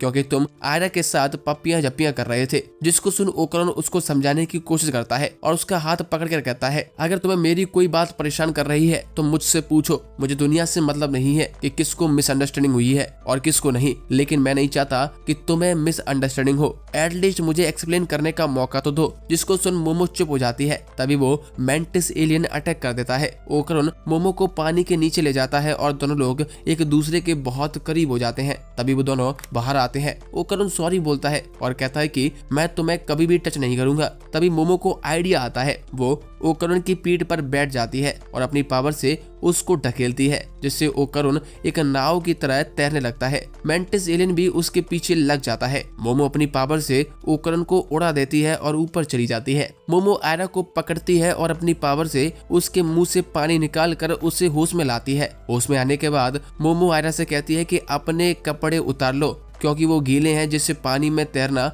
मुश्किल हो रहा है। अब दोनों लड़कियां ओकरुन के पीठ पर बैठ जाती है। मोमो कहती है कि पूरा जोर लगा दो और वो लोग पानी में चले जाते हैं। उन्हें नहीं पता होता कि जो एक एलियन बच गया था वो अब मेंटिस और नेसी से मिलकर फ्यूज होकर एक नया क्रिएचर बन गया है जो इन पे लेजर शूट कर देता है। इससे बचने के लिए ये लोग पानी से बाहर आ जाते हैं और देखते हैं कि ये क्रिएचर अपने गले के अंदर पानी खींच रहा था। मतलब अपना लेजर अटैक करने के लिए इसे पानी की जरूरत पड़ती है और अगर ये उसकी गर्दन तोड़ दे तो वो अटैक नहीं कर पाएगा। आयरा सिल्की में ट्रांसफॉर्म होकर उसे लात मारने जाती है, लेकिन सर्पो उसे रोक लेता है और मेंटिस पंच मारकर उसे दूर फेंक देता है। मोमो वापस आयरा को पकड़ लेती है। इन्हें समझ नहीं आता कि वो इस क्रिएचर को कैसे हराएंगे। वो तीनों आपस में मर्ज हो गए हैं और नेसी की कमजोरी को प्रोटेक्ट कर रहे हैं। ओकरुन कहता है कि अंडर वाटर तो हम इस क्रिएचर का कुछ भी नहीं बिगाड़ सकते हैं। तभी इन्हें एक शॉक वेव आकर लगती है और तीनों अलग अलग हो जाते हैं। मोमो ठीक उस क्रिएचर के सामने होती है। एलियन कहता है कि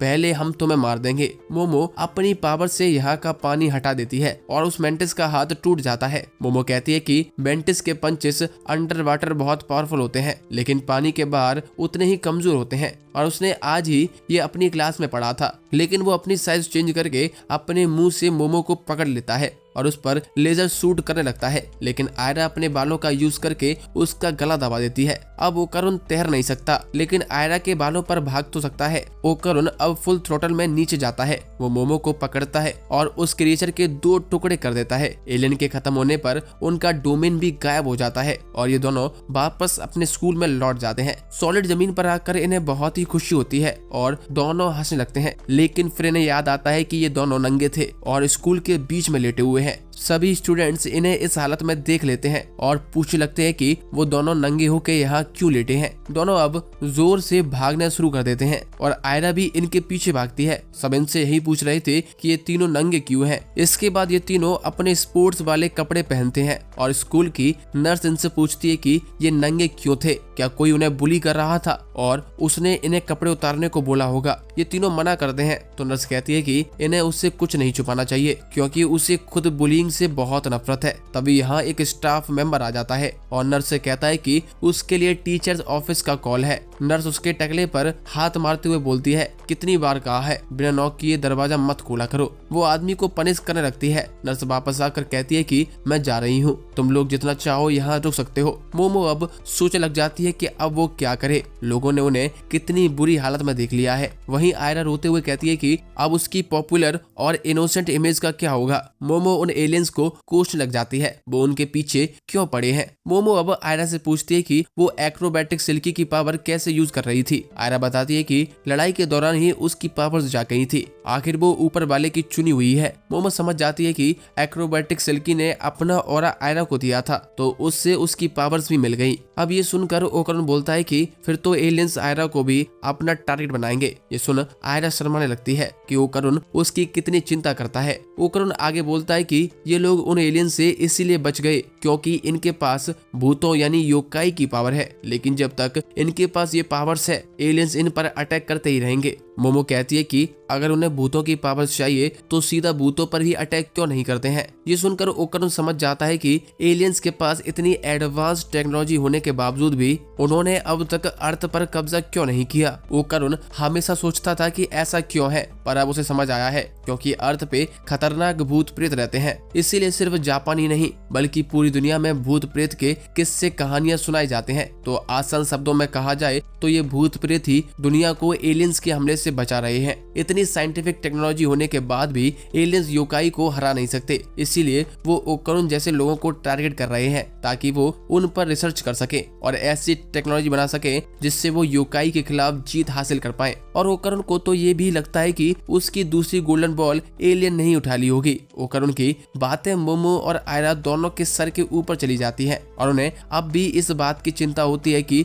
वो स्कूल वालों को क्या बताएंगे और वो लोग कुछ भी बोले कोई उनका यकीन क्यों करेगा। आयरा कहती है कि वो सारा इल्जाम मोमो पर लगा देगी कि उसने कपड़े उतारने पर मजबूर किया था। वो ओकरन को भी ये बहाना मारने को बोलती है। मोमो को इससे फर्क नहीं पड़ता और वो इस इल्जाम को अपने सर लेने के लिए मान जाती है। तभी यहाँ पर आयरा की दो सहेलियां आ जाती हैं। उन्हें भी लग रहा था कि मोमो ने ही कुछ किया होगा और वो आयरा को यहाँ से ले जाती हैं। खैर मोमो अब ओकरन से पूछती है कि वो और आयरा लंच टाइम में क्या कर रहे थे। ओकरन उसे सब कुछ बता देता है कि आयरा उसे किस करने की कोशिश कर रही थी और फिर दोनों नीचे गिर गए और उसी टाइम मोमो ने उन दोनों को देख लिया। मोमो पूछती है कि आखिर वो वहाँ कर क्या रहा था, जिस पर ओकरन बोलता है कि वो वहाँ पर वर्कआउट कर रहा था और पुशअप्स मार रहा था क्योंकि उसे स्ट्रांग बनना है। मोमो पूछती है कि ये बात मुझसे छुपाने की क्या जरूरत थी। ओकरन को लग रहा था कि अगर वो बिना मोमो को बताए स्ट्रांग हो जाएगा तो मोमो की नजर में वो कूल लगेगा। मोमो अब उसका मजाक उड़ाने लगती है और पूछती है कि वो उसकी नजर में कूल क्यों बनना चाहता है। ओकरन बोलता है कि क्योंकि मैं एक मर्द हूँ और इससे ज्यादा वो कुछ नहीं बोल पाता और यहाँ से जाने लगता है। वो ये भी कहता है कि वो मोमो पर इल्जाम डाल के उसे विलन नहीं बनाएगा। अब मोमो ओकरन को आवाज देकर रोकती है। वो उसे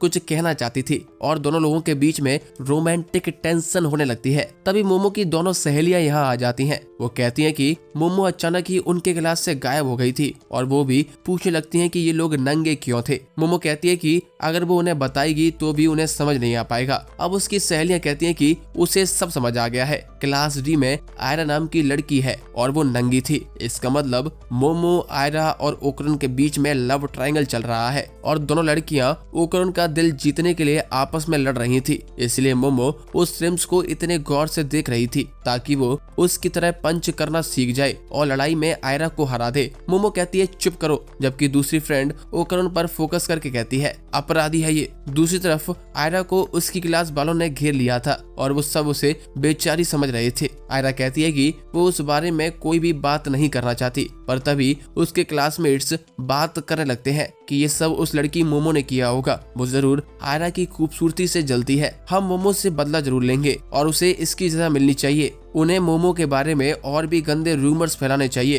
ताकि उसे सबक मिल सके। अब मोमो के खिलाफ ये सब सुनकर आयरा को अच्छा नहीं लगता। वो सच बता देती है कि मोमो के लिए वो झूठा रूमर उसने ही फैलाया था, तो वो लोग मोमो के बारे में गलत बातें ना करे। ये सुनकर सब शॉक हो जाते हैं और आयरा क्लास के बाहर चली जाती है। आयरा बाहर जाकर अपना सर पीटने लगती है क्योंकि उसने अपने हाथों से ही अपनी पॉपुलैरिटी खत्म कर ली होती है। तभी मोमो यहाँ आ जाती है और आयरा को ऐसे अकेला बैठा देखकर समझ जाती है कि उस उसने मोमो के खिलाफ कुछ भी नहीं बोला होगा। अब अचानक ही इनके सामने वो क्रैब एलियन आ जाता है। उसमें से ढेर सारा व्हाइट लिक्विड गिर रहा होता है। वो कहता है कि मैं इस तरह घर नहीं जा सकता, मुझे अपनी फैमिली को पालने के लिए पैसे कमाने हैं। आयरा तुरंत ही अपने एक्रोबैटिक सिल्की वाले रूप में ट्रांसफॉर्म हो जाती है और मोमो भी उससे लड़ने को तैयार हो जाती है, लेकिन वो क्रैब इन पर अटैक करने से पहले इनके सामने बेहोश होकर गिर जाता है और वो चिकी चीता का नाम लेता है। असल में चिकी चीता इस क्रैब का बेटा है। वो अपने बेटे को सॉरी बोलता है और अचानक ही उसकी आंखें खुल जाती हैं। वो देखता है कि उसके शरीर पर किसी ने पट्टी बांध दी है। ये क्रैब असल में मोमो के घर पर था। मोमो अपनी दादी से कहती है कि ये देखो, ये एक एलियन है, लेकिन सेइको को अब भी यकीन नहीं होता और बोलती है कि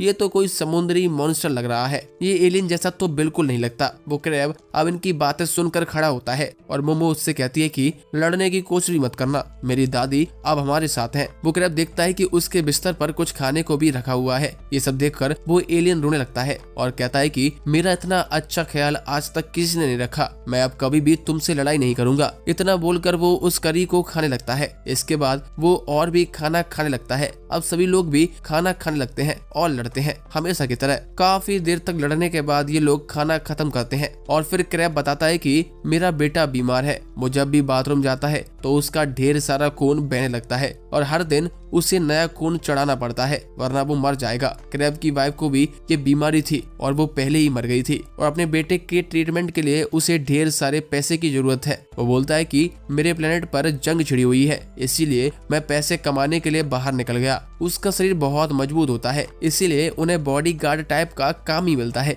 लेकिन ये क्रैब बहुत ही कमजोर है, इसीलिए इसे कोई काम नहीं मिला, इसीलिए उसे गैर कानूनी काम करना पड़ता है जिसमें बहुत खतरा होता है। क्रैब अब रोने लगता है। ये सुनकर ओकरुन बोलता है कि वो उसके लिए क्या कर सकता है। अगर उसके बेटे की मदद होती है तो ओकरुन अपना केला देने को भी तैयार है, जिसे बेचकर क्रैब को पैसे मिल जाएंगे। ये सुन मोमो कहती है कि तुम्हारा दिमाग तो सही है। ओकरुन कहता है कि वो मुसीबत में है और वो बस उसकी मदद करना चाहता है। क्रैब बोलता है कि मोमो सही कह रही है, मुझे कोई प्रॉपर जॉब ढूंढनी चाहिए जिससे मेरी लाइफ में स्टेबिलिटी आ जाए। ओकरुन ने उसके लिए इतना सोचा ये काफी है, लेकिन मैं अब तुम लोगों को और तकलीफ नहीं देना चाहता। इतना बोलकर वो क्रैब यहाँ से जाने लगता है, लेकिन सेइको उसे रोकते हुए बोलती है कि तुम्हारे ब्लड से बदबू आ रही है। असल में क्रैब के अंदर से जो व्हाइट लिक्विड निकल रहा था वो ही उसका ब्लड है और सेइको को इसकी बदबू जानी पहचानी लग रही थी। वो अब क्रैब को एक गिलास दूध दे देती है, जिसको पी के वो क्रैब चिल्लाने लगता है कि ये चीज तो बिल्कुल उसके ब्लड जैसी है। सब हैरान हो जाते हैं। सेइको बताती है कि क्रैब की पट्टियों में से दूध की बदबू आ रही थी, जिससे वो समझ गई कि इस एलियन का ब्लड और कुछ नहीं बल्कि काऊ का मिल्क है और देखा जाए तो काऊ का मिल्क भी उसके ब्लड से ही बनता है। मोमो कहती है कि फिर तो क्रैब को अपने साथ ढेर सारा दूध ले जाना चाहिए जिससे वो रोज अपने बेटे को चढ़ा सके, लेकिन ये दूध इंसानों के लिए फिल्टर किया हुआ है। तो सेइको कहती है कि वो अपने साथ एक काऊ लेकर जाए जिससे उसे रोज ताजा दूध मिलता रहेगा। ये सुन क्रैब खुशी से रोने लगता है। सेइको अब एक डेयरी फार्मर से काऊ खरीद कर क्रैब को दे देती है और वो अपने यूएफओ में उस काऊ को उड़ाकर बैठा लेता है। क्रैब सबको शुक्रिया अदा करता है और यूएफओ लेकर चला जाता है। आगे सभी लोग घर लौट जाते हैं। अब आयरा, मोमो और ओकरुन सेइको के सामने झुक जाते हैं और रिक्वेस्ट करते हैं कि उन्हें न्यू यूनिफॉर्म दिलवा दो। सेइको आयरा और ओकरुन को दिलवाने के लिए राजी हो जाती है, लेकिन वो मोमो को दिलाने से मना कर देती है, जिस पर मोमो गुस्सा होने लगती है। सेइको कहती है कि अगर तुम्हें वाकई में यूनिफॉर्म चाहिए तो रोबोट की एक्टिंग करके दिखाओ। मोमो फिर वैसा ही करती है। तभी घर की बेल बजती है और सेइको उसे गेट ओपन करने को कहती है। वो देखती है कि एक लंबा हैंडसम लाल वाला लड़का उसके घर आया है जिसका नाम जीजी होता है। सेइको पीछे से उसे हाई कहती है क्योंकि उसे पता था कि ये आने वाला है। ओकरुन सेइको से पूछता है कि ये लड़का कौन है, जिस पर सेइको बताती है कि ये मोमो का चाइल्डहुड फ्रेंड है और उसका पहला क्रश भी है। ये सुनकर ओकरुन को टेंशन होने लगती है। वो सोचता है कि ये कितना कूल दिखता है और मोमो को ये पसंद था तो इसमें कुछ तो बात होगी। तभी जीजी अपना मुंह फाड़ कर चिल्लाने लगता है, जिसको देख सबको पता चल जाता है कि ये कोई सीरियस टाइप का नहीं है बल्कि बहुत ही मुंहफट है और इडियट टाइप का है। सेइको बताती है कि आज से ये हमारे साथ ही रहेगा इसी घर में। ये सुन के मोमो गुस्से में चिल्लाने लगती है और यहाँ ओकरुन को और ज्यादा टेंशन हो जाती है। उसको समझ नहीं आता कि इस लड़के की हरकतें इसकी पर्सनैलिटी से मैच क्यों नहीं कर रही। सेइको जीजी के पास जाती है तो जीजी सीधा खड़ा होके बोलता है, आप तो अभी भी पहले जैसे क्यूट हो, जिसे सुन वो इम्प्रेस हो जाती है और उसको अंदर आने को कहती है। मोमो कहती है कि आखिर यहाँ क्या चल रहा है। और उसे बहुत गुस्सा आता है जबकि जीजी नाच रहा होता है। आगे वो घर के अंदर घुसकर ओकरन को अजीब से पोज करता है जिससे देख ओकरन और टेंशन में आ जाता है। वहीं आयरा को लग रहा था कि ये कोई नया डीमन होगा और मोमो ज्यादा लोगों को इकट्ठा कर रही है ताकि वो सब मिल के दुनिया का खात्मा कर दें। वो मोमो को धमकी देती है कि एक बार एलियंस वाली प्रॉब्लम खत्म हो जाए फिर उसका निशाना मोमो पर होगा। आयरा ये कहकर भाग जाती है कि डीमन से लड़ने के लिए वो भी एक ग्रुप बनाएगी। मोमो का दिमाग खराब होता है और ओकरन कहता है उसे अब घर जाना है। उसके बाद ओकरन भी यहाँ से जाने लगता है और उसने ऐसा मुंह बना रखा था जैसे कोई मर गया हो। मोमो फिर उसे रोककर इशारा करती है। वो उसको समझाती है कि कल फिर मिलेंगे, ये बोलने की बारी अब उसकी है और ओकरन ऐसा बोल के यहाँ से चला जाता है। लेकिन ओकरन उदास रहता है क्योंकि मोमो अपने फर्स्ट क्रश के साथ रहने वाली है। डिनर करते वक्त मोमो सेइको से पूछती है कि जीजी उनके घर क्यों आया है। सेइको बताती है कि जीजी के दोनों पेरेंट्स हॉस्पिटल में भर्ती हैं, इसीलिए वो उनके घर रहने आया है। मुसीबत के समय हमें एक दूसरे की मदद करनी चाहिए। मोमो अभी भी कन्विंस्ड नहीं होती। ऊपर से जीजी बार बार सेइको की हर बात पर उसकी तारीफ करता है जिससे सेइको और ज्यादा जीजी से अटैच्ड हो जाती है। उसके बाद बर्तन साफ करते वक्त मोमो याद करती है कि ये तो बचपन में ठीक से दोस्त भी नहीं था। असल में जीजी वही लड़का था जो मोमो को चिढ़ाया करता था। जीजी उस वक्त मोमो का मजाक उड़ाने के लिए उससे माफी मांगता है और बताता है कि उसे भूत दिखने लगे हैं। ये सुन के मोमो पूछती है कि उसने भी कोई गोल्डन बॉल उठाई थी, लेकिन जीजी को गोल्डन बॉल के बारे में कुछ नहीं पता था। वो बताता है कि जब ये मिडिल स्कूल में था तब जीजी की फैमिली माउंटेन में रहने चली गई थी। जीजी को वो जगह बहुत पसंद थी और वहाँ उनका घर भी काफी बड़ा था, लेकिन जीजी को वहाँ कुछ अजीब महसूस होता था। वो इस बारे में अपने पेरेंट्स को बताता था लेकिन वो उसका यकीन नहीं करते। फिर एक दिन एक भूत बिल्कुल जीजी के सामने आकर खड़ा हो गया और तब से वो भूत जीजी को रोज दिखने लगा। उस दिन के बाद से जीजी के पेरेंट्स की तबीयत भी खराब हो गई तो जीजी ने कुछ फेमस स्प्रेड मीडियम को अपने घर बुलाया ताकि वो झाड़ फूक कर कर उस भूत को घर से भगा दे। लेकिन उन 5 में से 3 लोगों ने अपनी जान दे दी। बड़े बड़े महारथी भी उस भूत को नहीं भगा पाए और उन्होंने जीजी से कहा कि सेइको अब उसकी आखिरी उम्मीद है। जिसे सुन मोमो को सब समझ आ जाता है। जीजी फिर से मोमो से माफी मांगता है बचपन में उसका मजाक बनाने के लिए। मोमो उसे माफ कर देती है और बोलती है कि भूत की टेंशन मत लो, मेरी दादी उसे लात मारकर भगा देगी। अब सेइको बोलती है कि मैं कुछ भी नहीं करने वाली, मैंने बताया था कि मेरी पावर सिर्फ इस शहर में चलती है तो ये काम मोमो को ही करना होगा। जीजी को अचानक ही भूत दिखना शुरू हो जाते हैं तो इसमें जरूर दूसरी गोल्डन बॉल का भी कुछ कनेक्शन होगा। अगर मोमो ये काम करेगी तो सेइको उसे जितनी चाहे उतनी यूनिफॉर्म दिला सकती है। अगले दिन जीजी भी मोमो के स्कूल में भर्ती हो जाता है। टीचर सबको बताते हैं कि जीजी के पेरेंट्स हॉस्पिटल में है और वो बहुत दुखी है तो हमें उसकी हेल्प करनी चाहिए। वहीं जीजी तो लड़कियों पर लाइन मारने और उनसे नंबर लेने में बिजी होता है। अपनी मजाकी हरकतों से जीजी सबको अपना दीवाना बना लेता है और मोमो की दोनों सहेलियों को भी। जीजी पूरी क्लास को ये भी बताता है कि वो और मोमो साथ में रहते हैं, जो सुन सबको लगने लगता है कि ये रिलेशनशिप में है और मोमो जीजी का गला दबा देती है। तभी मोमो के फ्रेंड बताती हैं कि तुम मोमो से दूर रहो, उसके पास ओकरुन है। वहीं इधर बेचारा ओकरुन मायूस था। जीजी के आने से उसे बहुत जलन हो रही थी। वो सोचता है कि मोमो कहीं फिर से उसे पसंद ना करने लग जाए। अगर वो दोनों डेट करने लगे तो मोमो ओकरुन को तो देखेगी भी नहीं और ना ही उसकी फालतू भूतिया बातें सुनेगी और उसे पूरी तरह से भूल जाएगी। ये सब सोचते हुए लंच का टाइम हो जाता है और ओकरुन स्कूल के पीछे जाकर वर्कआउट करने लगता है। तभी मोमो भी यहाँ आ जाती है जिसको देख वो झाड़ियों में छलांग मार देता है। मोमो कहती है कि वो यहाँ लंच करने आई है और ओकरुन पर नजर रखने भी, ताकि वो फिर से आयरा के साथ चोंच न डलाने लग जाए। अब ओकरुन दोनों हाथों से वर्कआउट कर रहा था तो मोमो कहती है कि वो अपने हाथों से ओकरुन को लंच करवाएगी। ये सुन के ओकरुन के मन में लड्डू फूटने लग जाते हैं। पर तभी जीजी भी वहाँ आ जाता है। वो मोमो की फेवरेट ड्रिंक लेकर आता है जिसको देखकर मोमो बहुत खुश हो जाती है और दोनों को ऐसा देखकर ओकरुन फिर से जलने लगता है और ये सोच के जलने लगता है कि मोमो उस लड़के के साथ ही खुश है तो ओकरुन को उनके रास्ते से हट जाना चाहिए। ये उसके और मोमो के लिए सही रहेगा। तभी साइंस लैब में खड़ा पुतला जिंदा होकर ओकरुन की तरफ भागने लगता है और कहता है कि मैं नहीं रुकने वाला, हट जाओ सामने से। ओकरुन भागकर वापस मोमो की तरफ जाता है लेकिन वो पुतला ओकरुन को साइड करके आगे भागता ही रहता है और कहता है कि मुझे कोई रोक नहीं सकता। मोमो अब अपनी पावर से उसे रोकने की कोशिश करती है लेकिन जीजी को इसके बारे में कुछ पता नहीं था, तो वो जंप मारकर मोमो को नीचे गिरा लेता है और जैसे ही पुतला इनके ऊपर से गुजरता है तो मोमो को उसके नीचे एक गोल्डन बॉल नजर आती है और उसे लगता है कि ओकरन की दूसरी बॉल इसके पास है। अब जीजी मोमो को छोड़ने के लिए तैयार नहीं था, तो मोमो अपनी पावर से उस पुतले को पकड़ लेती है और वो इन दोनों को भी अपने साथ लेकर भागने लगता है। वो पुतला भागते हुए स्कूल के बाहर चला जाता है। ओकरन भी मोमो के लिए उसके पीछे भागता है। आगे ओकरन अपने टर्बो ग्रैनी वाले रूप में ट्रांसफॉर्म होकर तुरंत ही उस पुतले तक पहुंच जाता है जो रुकने का नाम नहीं ले रहा था। ओकरन मोमो से बिजली के तारों को यूज करने को कहता है और मोमो यूज करके ओकरन के क्लोज चली जाती है। तभी मोमो और गीगी एक बस से टकराने वाले थे,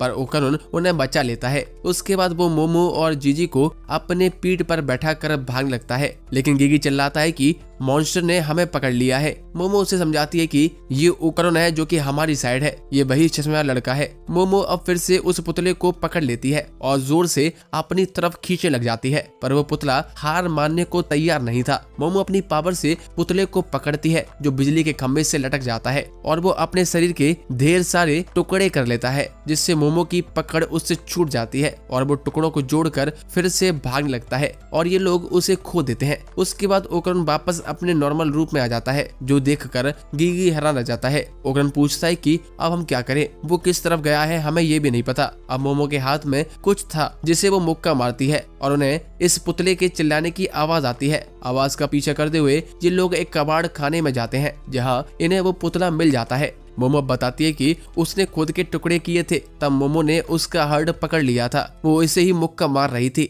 जिससे उस पुतले के चिल्लाने की आवाज आने लगती थी। मोमो उस पुतले से कहती है कि हम तुम्हें कुछ भी नुकसान नहीं पहुंचाने वाले हैं, हमें बस उसकी गोल्डन बॉल देखनी है जो कि शायद उसके दोस्त ओकरन की है। तभी इन्हें कबाड़ में एक लड़की की आवाज आने लगती है जो कि तारो को बुला रही थी। असल में इस पुतले का नाम तारो है। तारो अब उस कबाड़ में कुछ ढूंढ लग जाता है। कुछ देर में वो अपनी ही जैसे एक फीमेल डॉल को बाहर निकालता है जिसका नाम हाना है। हाना तारो से पूछती है कि वो खुद को खतरे में डालकर यहाँ क्यों आया है, जिस पर तारो कहता है कि वो उससे बहुत प्यार करता है और अगर तुम्हें कुछ हुआ तो मैं इस दुनिया में रहने लायक नहीं रहूंगा। तुम्हारे आने से मेरी दुनिया में उजाला आ गया है। जिसको सुन ओकरन को वो दिन याद आ जाते हैं जब वो मोमो से मिला था। आगे हम देखते हैं कि जीजी, मोमो, ओकरन तीनों सेइको के सामने झुके होते हैं और रिक्वेस्ट करते हैं कि वो इस फीमेल पुतले को अपने साथ रख ले। वो सेइको को पूरी स्टोरी बताते हैं और कहते हैं कि आपको इनकी लव स्टोरी को सपोर्ट करना चाहिए। सेइको मान जाती है और पूछती है कि मेल पुतले का क्या हुआ, जिस पर मोमो बताती है कि वो दिन में स्कूल में रुकेगा और रात में यहाँ आना से मिलने आएगा। सेइको आना से कहती है कि जब भी वो आए तो बिल्कुल शोर मत मचाना क्योंकि मैं तुम्हारे पार्ट्स नहीं लगाऊंगी। सेइको मोमो से पूछती है कि तुमने उस पुतले के पास गोल्डन बॉल देखी थी, उसका क्या हुआ, जिस पर मोमो कहती है कि वो बस क्रिसमस बॉल थी। मोमो आगे खाने की टेबल लगा रही थी जिस पर जीजी उसकी मदद करने लगता है। उससे मोमो के बालों में कुछ कचरा दिखाई देता है। जीजी कहता है कि मोमो और ओकरन के पास अमेजिंग पावर है, काश ये पावर उसके पास भी होती। जीजी आगे मोमो को हंसाने की कोशिश करता है और मोमो हंसती भी है। इन दोनों को ऐसा देखकर ओकरन की हालत खराब होने लगती है। उसे तारो की बात याद आती है, जो किसी से प्यार करता है वो उससे कभी भी दूर नहीं जाने देगा और वो उसे नहीं पा पाएगा तो उसे पूरी जिंदगी रिग्रेट होगा। अब ओकरन फैसला कर लेता है कि वो मोमो के लिए सब कुछ करेगा और पीछे नहीं हटेगा। वो दोनों के बीच में कूद पड़ता है और कहता है कि मोमो तुम्हारे ऊपर कचरा है। उसके बाद वो कहता है कि मैं अपना पूरा जोर लगा दूंगा, जिस पर मोमो कहती है कि जमाल गोटा खा लियो क्या। ओकरन टेबल को लगाकर वहां डांस करने लगता है ताकि मोमो उसे भी जीजी की तरह फनी समझे, लेकिन फिर जीजी भी उसे ज्वाइन कर लेता है और दोनों पागलों की तरह नाचने लगते हैं। उसके बाद सेइको मोमो से कहती है कि उसे इस वीकेंड जीजी के घर जाना है तो अपनी चड्डी बनियान पैक कर लेना। ये सुनकर मोमो शॉक हो जाती है और सोचती है कि ये बात ऐसे बताने की क्या जरूरत थी। ओकरन पूछता है कि मोमो तुम जीजी के घर क्यों जा रही हो। मोमो कहती है कि जीजी का घर शापित है और मैं वहाँ भूत भगाने जा रही हूँ, इसीलिए मैं उसके घर जाऊंगी। ओकरन गुस्सा हो जाता है, क्या तुम अकेली वहाँ जीजी के साथ जाने का सोच रही थी। मोमो कहती है बिल्कुल नहीं, मैं तुम्हें भी साथ चलने को कहने वाली थी। ये सुनकर ओकरन जोश में आ जाता है चलो जल्दी से जीजी के घर का भूत भगा देते हैं ताकि वापस जीजी अपने घर लौट जाए। इसके बाद रात को स्कूल में कुछ बच्चे भूत या बोर्ड से खेल रहे थे। अचानक उन्हें किसी के भागने की आवाज सुनाई देती है। ये तारो था जो हाना से मिलने जा रहा था। उन्हें देखकर सब डर जाते हैं। उसके बाद तारो ट्रेन पकड़कर सेइको के शहर पहुंच जाता है, लेकिन रास्ते में एक ट्रक से टकरा जाता है जिससे उसके टुकड़े टुकड़े हो जाते हैं। इधर हाना और मोमो उसका वेट कर रहे होते हैं। थोड़ी देर में सुबह हो जाती है और जैसे तैसे तारो वहां आ जाता है। तभी वो पुतला आता है और हाना को हग करता है। मोमो की नींद खुलती है तो वो तारो और हाना को किसिंग करते हुए देखती है। इधर जीजी अपने कमरे में डरा हुआ बैठा होता है। वो रात भर नहीं सो पाता क्योंकि उस भटकते हुए चेहरे की वजह से वो सो नहीं पाता जो बार बार उसके सामने आ रहे थे। अगले दिन ये तीनों जीजी के घर के लिए निकल पड़ते हैं और ट्रेन में पत्ते खेलते हैं जिसमें ओकरन काफी बेकार होता है। ओकरन को बहुत इनसिक्योरिटी होने लगती है जिसके लिए वो कुछ हरकतें करता है जिससे मोमो उस पर ध्यान दे। फिर ओकरन अपनी बुक में कोई सूचिनो को क्रिएचर के बारे में बात करता है जिसमें दोनों लोग इंटरेस्टेड हो जाते हैं। लेकिन जीजी भी अपने शहर की कहानी बताने लगता है जिस पर मोमो उसकी बातें सुनने लगती है और दोनों लोग फिर से घुल मिल जाते हैं और हंसी मजाक करने लगते हैं। अब ओकरन फिर से बुक में कोई दूसरे क्रिएचर के बारे में बताता है जिस पर मोमो से ज्यादा जीजी कापा के बारे में सुनने के लिए बेताब हो जाता है, जिसको देख ओकरन भी हैरान हो जाता है। ओकरन कहता है कि शायद ये फोटोज नकली है, लेकिन मैंने इससे भी ज्यादा खतरनाक चीज देखी है, जिस पर जीजी उससे इंसिस्ट करता है कि वो बताए क्या है। ओकरन को रियलाइज होता है कि उसे जीजी से बात करना अच्छा लग रहा है और जीजी उससे कहता है कि मुझे तुमसे दोस्ती करके अच्छा लगा, जिस पर ओकरन चौंक जाता है और कहता है कि हम दोस्त हैं, जिस पर जीजी कहता है कि हम दोनों मोमो के फ्रेंड हैं, तो हम तो एक दूसरे के फ्रेंड हुए। ओकरन जीजी से माफी मांगता हुए कहता है कि मैं एक ऑकवर्ड लड़का हूँ, जिसको सुन मोमो गुस्सा होने लगती है और कहती है कि ऐसी बातें उसका फेवरेट एक्टर केन टाकाकुरा करता है। जीजी कहता है तो गुस्से की क्या बात है, जिस पर मोमो कुछ नहीं बताती। ओकरन को अब जीजी अच्छा लगने लगता है। अब सभी लोग जीजी के सिटी पहुंच जाते हैं जो कि एक हॉट स्प्रिंग टाउन होता है। जीजी कहता है कि उसके पापा यहाँ इसीलिए शिफ्ट हुए थे क्योंकि वो वॉल्केनो के ऊपर रिसर्च कर रहे हैं और यहाँ लास्ट 200 साल पहले एक वॉल्केनो फटा था। ओकरन और मोमो को बहुत सारी सीढ़ियां चढ़नी पड़ती हैं जिससे वो लोग थक जाते हैं, जबकि जीजी अभी भी एनर्जेटिक रहता है। आगे वो लोग जैसे तैसे जीजी के घर पहुंच जाते हैं। जीजी पूछता है कि क्या तुम्हें कुछ नेगेटिव फील हुआ। मोमो कहती है कि उसे तो यहाँ कोई भी बुरी शक्ति का एहसास नहीं हो रहा है और उसे पहले थोड़ा आराम करना होगा। तभी ओकरन को जंगल में कोई दिखाई देता है, लेकिन उस पर वो ज्यादा ध्यान नहीं देता और अंदर चला जाता है। हम देखते हैं कि जंगल में कुछ लोग थे जो पूरे रास्ते इन तीनों पर नजर रखे हुए थे। खैर घर को अच्छे से देखने के बाद मोमो कहती है कि यहाँ कोई भी भूत नहीं है। जीजी बताता है कि बाकी स्पिरिट मीडियम ने तो कहा था कि यहाँ बुरा साया है। मोमो कहती है कि यहाँ जो भी भूत है वो छुप गया होगा और रात में बाहर आएगा। अगर कोई भूत कमजोर होता है तो मोमो उसे सेंस नहीं कर सकती और उनके लिए छुपना आसान हो जाता है। अब ये अच्छी खबर है क्योंकि मोमो आसानी से उस भूत को हरा देगी। ये सुन जीजी बहुत खुश हो जाता है और मोमो की मसाज करने लगता है। मोमो उसे जूस लाने को बोलती है। मोमो ओकरन को भी अपने पास बैठने को बोलती है। उसका मानना है कि भूत रात में दिखाई देगा तो तब तक आराम ही कर लेते हैं। ओकरन के बैठते ही मोमो कहती है कि वो हॉट स्प्रिंग में नहाने जा रही है। ओकरन पूछता है कि अगर वो भूत आ गया तो हम क्या करेंगे। मोमो कहती है कि वो शाम से पहले वापस आ जाएगी। तभी जीजी उसके लिए जूस लेकर आता है। अब मोमो के जाने के बाद ओकरन और जीजी फुटबॉल खेलने लगते हैं और ओकरन को ठीक से लात भी नहीं मारनी आती, पर वो सोच रहा था कि अगर उसने कोई ट्रिक सीख ली तो वो मोमो को दिखाकर उसे इम्प्रेस कर लेगा। अब खेलते हुए अचानक ही जीजी ओकरन से पूछता है क्या वो मोमो को लाइक करता है, जिसको सुनकर ओकरन शॉक हो जाता है। ओकरन जीजी से कहता है कि मोमो उसकी पहली फ्रेंड थी और वो उसकी बहुत रिस्पेक्ट करता है। अब जीजी बोलता है कि उसे तो मोमो के चेहरे और पर्सनैलिटी से बहुत प्यार है, जो सुन ओकरन भी बोल पड़ता है कि उससे भी है। इसके बाद दोनों लड़ने लगते हैं कि कौन मोमो से ज्यादा प्यार करता है। ओकरन और जीजी दोनों थक गए थे। अब अचानक ओकरन की नजर जीजी के घर पर जाती है जहाँ से एक और दीवार निकल रही थी। जीजी को भी लगता है कि उसके घर में एक दीवार ज्यादा है और दीवार के पीछे जरूर कोई सीक्रेट कमरा होगा। इधर मोमो हॉट स्प्रिंग का मजा लेकर वापस जाने का फैसला करती है। तभी वहां पर वो अजीब से आदमी आ जाते हैं और मोमो से उल्टी सीधी बातें करते हैं और वो लोग मोमो के करीब जाने लगते हैं, जिसको देख मोमो बहुत डर जाती है। इधर जीजी कहता है कि हमें ये दीवार तोड़कर देखनी चाहिए कि ये क्या है। ये घर उन्होंने रेंट पर लिया था, पर उसे देखना तो पड़ेगा ही कि इस दीवार के पीछे क्या है जिसने उसके पेरेंट्स की तबीयत खराब की है। जीजी थोड़ा मारकर उस दीवार में एक छेद करता है, जिसमें से उन्हें एक सीक्रेट कमरा दिखाई देता है जो कि हजारों टोटकों से भरा हुआ होता है। उधर मोमो अपनी पावर को यूज करने का प्लान करती है, लेकिन वो कुछ कर पाती उससे पहले ही एक आदमी नीचे से आता है और उसका हाथ पकड़ लेता है और मोमो को पानी के अंदर ढकेल देता है। और इसी के साथ इस एनिमे का सीजन 1 यहीं खत्म हो जाता है। दोस्तों, इस एनिमे का नाम था डंडाडन। आपको ये एनिमे और ये हमारा एक्सप्लेनेशन कैसा लगा है प्लीज हमें कमेंट में जरूर बताएं, और हमारे बैकअप चैनल को भी सब्सक्राइब जरूर करें, क्योंकि हम वीडियो फॉर्मेट में वीडियो बनाते हैं तो कॉपीराइट की रिस्क बहुत रहती है। तो उन चैनल्स को भी सब्सक्राइब कर लें, हमें अच्छा लगेगा।